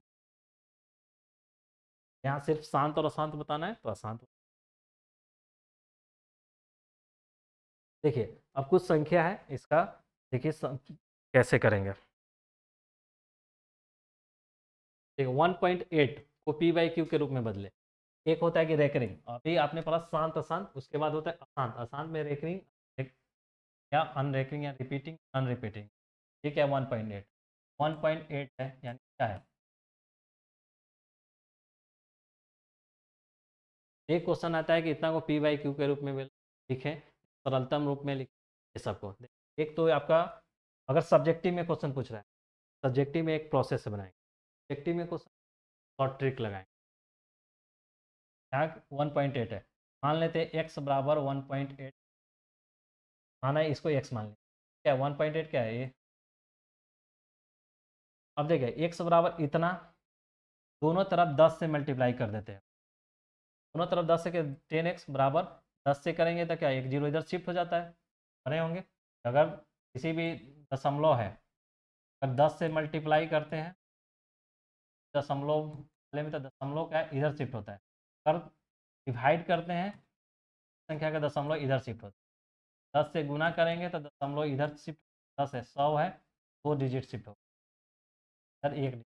अगर डिवाइड करेंगे 10 से, एक इधर शिफ्ट होगा, अगर डिवाइड 100 से करेंगे तो इधर शिफ्ट होगा, यानी 10 से मल्टीप्लाई किए तो 10 एक इधर शिफ्ट करें। 3.8 इक्वेशन 1 इक्वेशन 2, समीकरण 1 समीकरण 2, समीकरण 2 में से समीकरण 1 को घटाने पे, अगर घटा दिए 10 में से x चला जाएगा 9x, 18 में से 1 चला जाएगा, और ये देखिए इधर का पॉइंट के बाद ये देखिए कुछ नहीं है, तो इधर एक और 8, तो 4 8 है, 4 8 है, माइनस का 0 हो जाएगा, 18 में से गया 17, 9x बराबर 17 और 17, x बराबर क्या है, p/q है, p/q के फॉर्म का है आपका निकल, p/q के रूप में बदलना था, तो p/q 17, ये 1.8 का रेकरिंग है, हमारा 17/9 है, 9 क्या क्या पढ़ा था, परिमेय संख्या का दशमलव प्रसार क्या हो सकता है, यानी दशमलव के बाद कुछ डिजिट हो, या अशांत होगा लेकिन रेकरिंग टाइप का होगा, देख रहे हैं 17/9 का ये ऐसे। इसी को अगर शॉर्ट में अगर आप बनाना है, एक चीज़ और, एक और जैसे 0.6 है, 0.16 और सिर्फ 6 पे रेकरिंग है, 1 पे नहीं है, माना x बराबर इतना, तो 6 रिपीट हो रहा है, तो 6 6 6 6 बहुत बार हो सकता है, 6 एक नहीं है, सिर्फ 6 पे रेकरिंग है, 6 रिपीट हुआ। पिछले बार में क्या था, दोनों पे रेकरिंग था, सिर्फ 8 पे था, तो इधर का 8 पूरा था, 8 का था, दोनों तरफ 10 से गुना करने पे वहीं 10x, और 10 से गुना करेंगे तो क्या एक जीरो इधर शिफ्ट होगा, 1.666 ना, समीकरण 1 में 100 से गुना। अब देखिए, अब आपको डाउट होगा कि इसमें 10 से गुना किए हैं और माइनस कर दिए हैं, जबकि इसमें 10 से गुना करने के बाद माइनस नहीं, फिर से 100 से गुना कर रहे हैं समीकरण 1 में, इसमें एक आप 100 से करें, या समीकरण 2 में ही आप 10 से गुना कर लें, इसमें फिर 10 से गुना कर, 10 गुना 100x बराबर एक जीरो और शिफ्ट होगा इधर, 16 हो जाएगा, 16.6। ऐसा क्यों, इसी में हम 3 फिर एक और 10 से गुना कर सकते हैं। देखिए देखना क्या होता है, देखिए जैसे ही हम इसमें 10 से गुना किए हैं तो ये मेरा मेरा संख्या आ गया, तो हम इधर वाले को देखते हैं, रेकरिंग 8 पे था, तो 8 तो हम कितने बार भी बढ़ा सकते हैं, यानी 8 8 8 इधर आए, और दशमलव के बाद 8 8 है, दशमलव के बाद 8 8 है, यानी माइनस जब करेंगे तो ये 8 8 8 सब जीरो हो जाएगा, तो इस माइनस कर लेंगे तो हमारा एक 17 आ जाएगा। नहीं अगर 8 नहीं रहता, नहीं करते, नहीं फिर एक 10 से मल्टीप्लाई करते हैं, यहाँ पे क्या होगा, दशमलव के बाद सेम संख्या हमको मिल गया, तो हम यहीं पे रन के माइनस करते हैं, यानी दशमलव के बाद सेम संख्या आपको ढूंढना है। यहाँ पे देखिए 10 से मल्टीप्लाई किए तो 0.166 है, यहाँ पे 1.6 आया, क्या दशमलव के बाद ये संख्या और ये संख्या सेम है, दशमलव के बाद 16, यहाँ पे 6 है, यानी सेम नहीं है, तो फिर हम एक बार मल्टीप्लाई किए 100 से किए, तो देखिए अब 16.6, अब देखिए इसमें दशमलव के बाद 6 यहाँ भी दशमलव के बाद 6 मेरा सेम आ गया, अगर सेम नहीं आता फिर हम एक बार 10 से मल्टीप्लाई, सेम आ गया, अब घटा देंगे, तो दशमलव के बाद ये सेम और ये सेम हो जाएगा, तो समीकरण 3 और 2 को घटाने पे, समीकरण 3 में से समीकरण 2 को, तो 100x में से x जाएगा तो 90x, 10 जाएगा तो 90x, 16 में से 1 जाएगा 15, और x बराबर 15/90, और इसको फिर काट देंगे, ठीक। देखना आपको देखना होता है कि कहाँ पे वो दशमलव के बाद सेम हो रहा है, देखिए यहाँ पे 0.6 किए, दोनों तरफ 10 से मल्टीप्लाई किए, 10x बराबर इतना, अब देखिए दशमलव के बाद इधर और दशमलव के बाद इधर सेम हो गया, तो हमको फिर से 10 से गुना नहीं करना है, यहीं पे माइनस कर देना है, चरण 2 में चरण 1 को घटाने पे 9x बराबर, देखिए दशमलव के बाद सेम है, जीरो हो जाएगा, 100 में से जीरो हो जाएगा 6, 10 में से 10 में से 9x बराबर 6 बराबर 9, और इसको हम कट करते हैं 5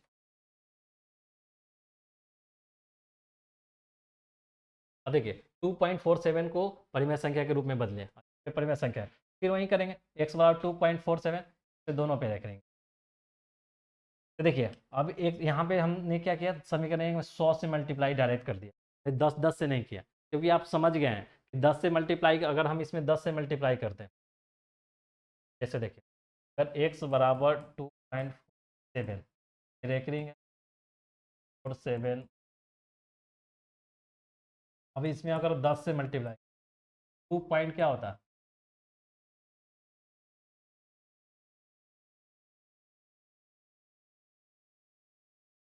बराबर पॉइंट, 10 से मल्टीप्लाई करते तो क्या होता है, 1 शिफ्ट करता है इधर, इधर करता क्या हो जाता, 24.47। अब देखिए 10 से मल्टीप्लाई किए तो दशमलव के बाद सेम चीज हुआ क्या, दशमलव के बाद, दशमलव के बाद क्या है, 474747, यहाँ पे देखिए दशमलव के बाद क्या है, 74747 है यार, 47 से सुनो कॉमन नहीं मिला, कॉमन नहीं मिला तो क्या करेंगे, एक और 10 से मल्टीप्लाई करेंगे, 10 से मल्टीप्लाई करेंगे, यहाँ फिर एक शिफ्ट हो जाएगा इधर, 4 4।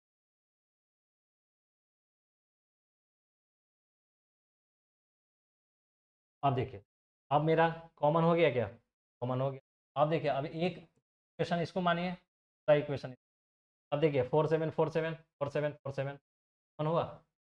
अब हम इसको इसको घटाएंगे, 100 में से इस समीकरण 2 को समीकरण 1 में से घटा देंगे, या इसको 2 मानेंगे तो इसको, क्योंकि दशमलव के बाद सेम होना चाहिए, ये सेम है और मेरा दशमलव 4747 है, तो कई बार भी लिख सकते हैं, 7 है इसमें घटाएंगे, 100 में से जाएगा तो 9,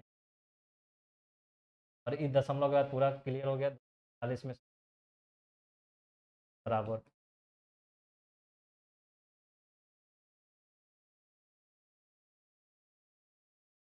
तो वही हमने 2 बार ना करके डायरेक्ट हमने देख रहे हैं कि दशमलव के बाद 2 पे रेकरिंग है, डायरेक्ट 2 के बाद होगा, तो 100 से मल्टीप्लाई कर दिए, 247। अब देखिए ये मतलब कॉमन हो गया, ये वाला कॉमन हो गया, घटा दिया, आप 10 से भी करके कॉमन देख,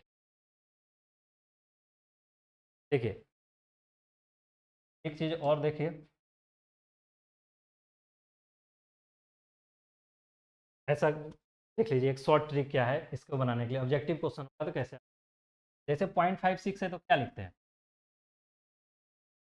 इन्हें लिखते हैं कि दशमलव जाता है तो 2, नहीं दशमलव के बाद अगर जितना संख्या है उतना नीचे जीरो आता है, ये क्या हो जाता है, 56/100।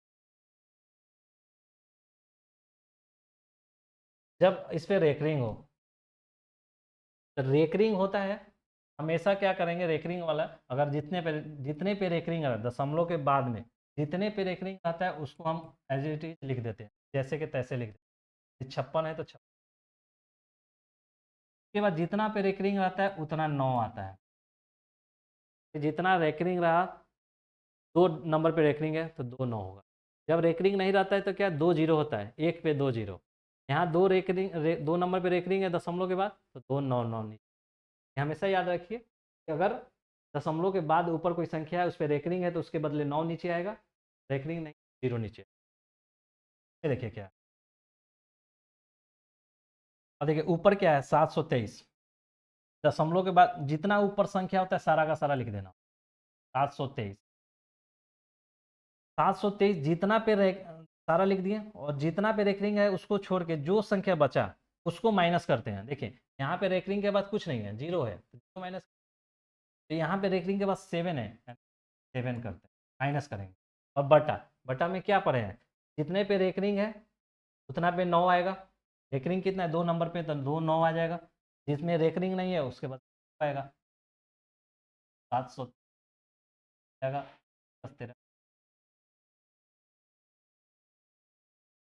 अब देखिए इसको बनाने के लिए वही एक्स मानिए 10 से मल्टीप्लाई कीजिए, फिर नहीं तो 100 10 से और मल्टीप्लाई, या शॉर्ट ट्रिक देखिए, यानी जितना पे रेकरिंग है उसके बदले नीचे 9 आएगा, रेकरिंग नहीं है उसके बदले नीचे, ऊपर एज इट इज जो नंबर है वो लिख देंगे, रेकरिंग के अलावा जो नंबर है वो माइनस करेंगे, जैसे इसमें देखिए ऊपर वाला का पूरा नंबर लिख दीजिए, कितना है 3 3 6 0 है तो 0। देखिए इसमें क्या है, जितने पे रैंकिंग है उसके अलावा क्या है 0 3 तो बटा। ठीक है, 2 पे रैंकिंग है, 2 पे रैंकिंग है यानी 9 9 आएगा नीचे। और बिना रैंकिंग का क्या कौन कितना जीरो डिजिट है, 2 2 जीरो है। क्या आंसर हो जाएगा 3 3 बटा 9 9। उसी तरह इसको देखिए, ठीक है शॉर्ट ट्रिक, सबको x मान के बनाएंगे कि इतना बड़ा x 10 से मल्टीप्लाई कीजिए 100 से मल्टीप्लाई नहीं आएगा, लेकिन डायरेक्ट भी है। ऊपर वाले को क्या लिखना है, पूरा ऊपर लिख देना है 2 4 2, ठीक है 24। जितना रेकरिंग के अलावा जो नंबर है वो घटाते हैं, 24 घटा, तो रेकरिंग 27 पे इधर 24। नीचे देखें जितना पे रेकरिंग है उतना 9 लिखेंगे, 9 2 नंबर पे रेकरिंग है। उसके अलावा जितना नंबर है उसके बदले 0। देखिए नीचे वाला काम करेंगे तो हमेशा दशमलव के बगल वाले के करेंगे, दशमलव से इधर वाले को नीचे के लिए नहीं कुछ करो, यानी दशमलव के इधर नहीं, यानी इधर क्या सिर्फ एक नंबर है तो एक के बदले माइनस करें।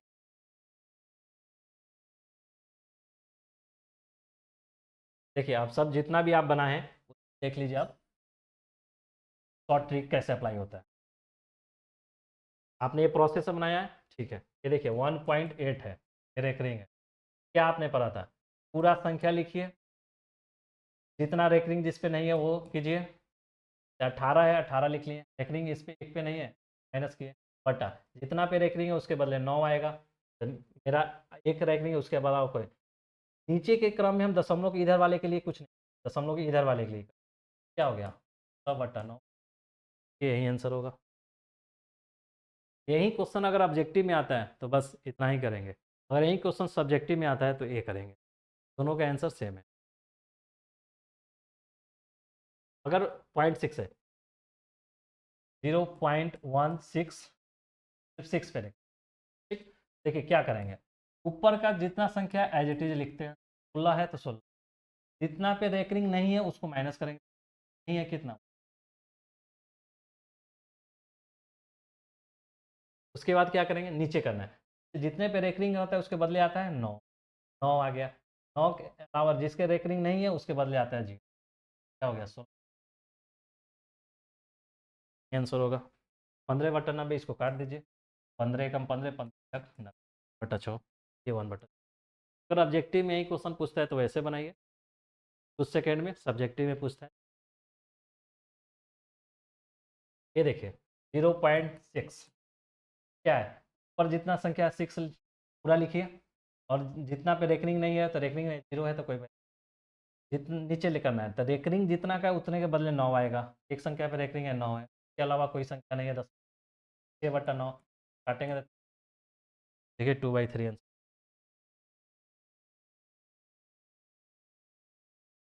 इसका देख लीजिए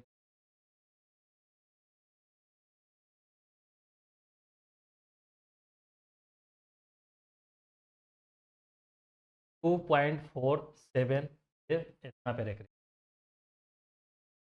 क्या बोले ऊपर जो इतना संख्या उतना लिखिए, 247 है 200, जितना पे रेकरिंग नहीं है वो माइनस कीजिए, पे रेकरिंग नहीं, बटा जितना पे रेकरिंग है उसके बदले 9 आएगा, और जितना पे रेकरिंग नहीं है उसके बदले 0 आएगा, तो और नीचे के लिए क्रम में 0 दशमलव के बाद ही करते हैं, दशमलव के बाद कुछ नहीं।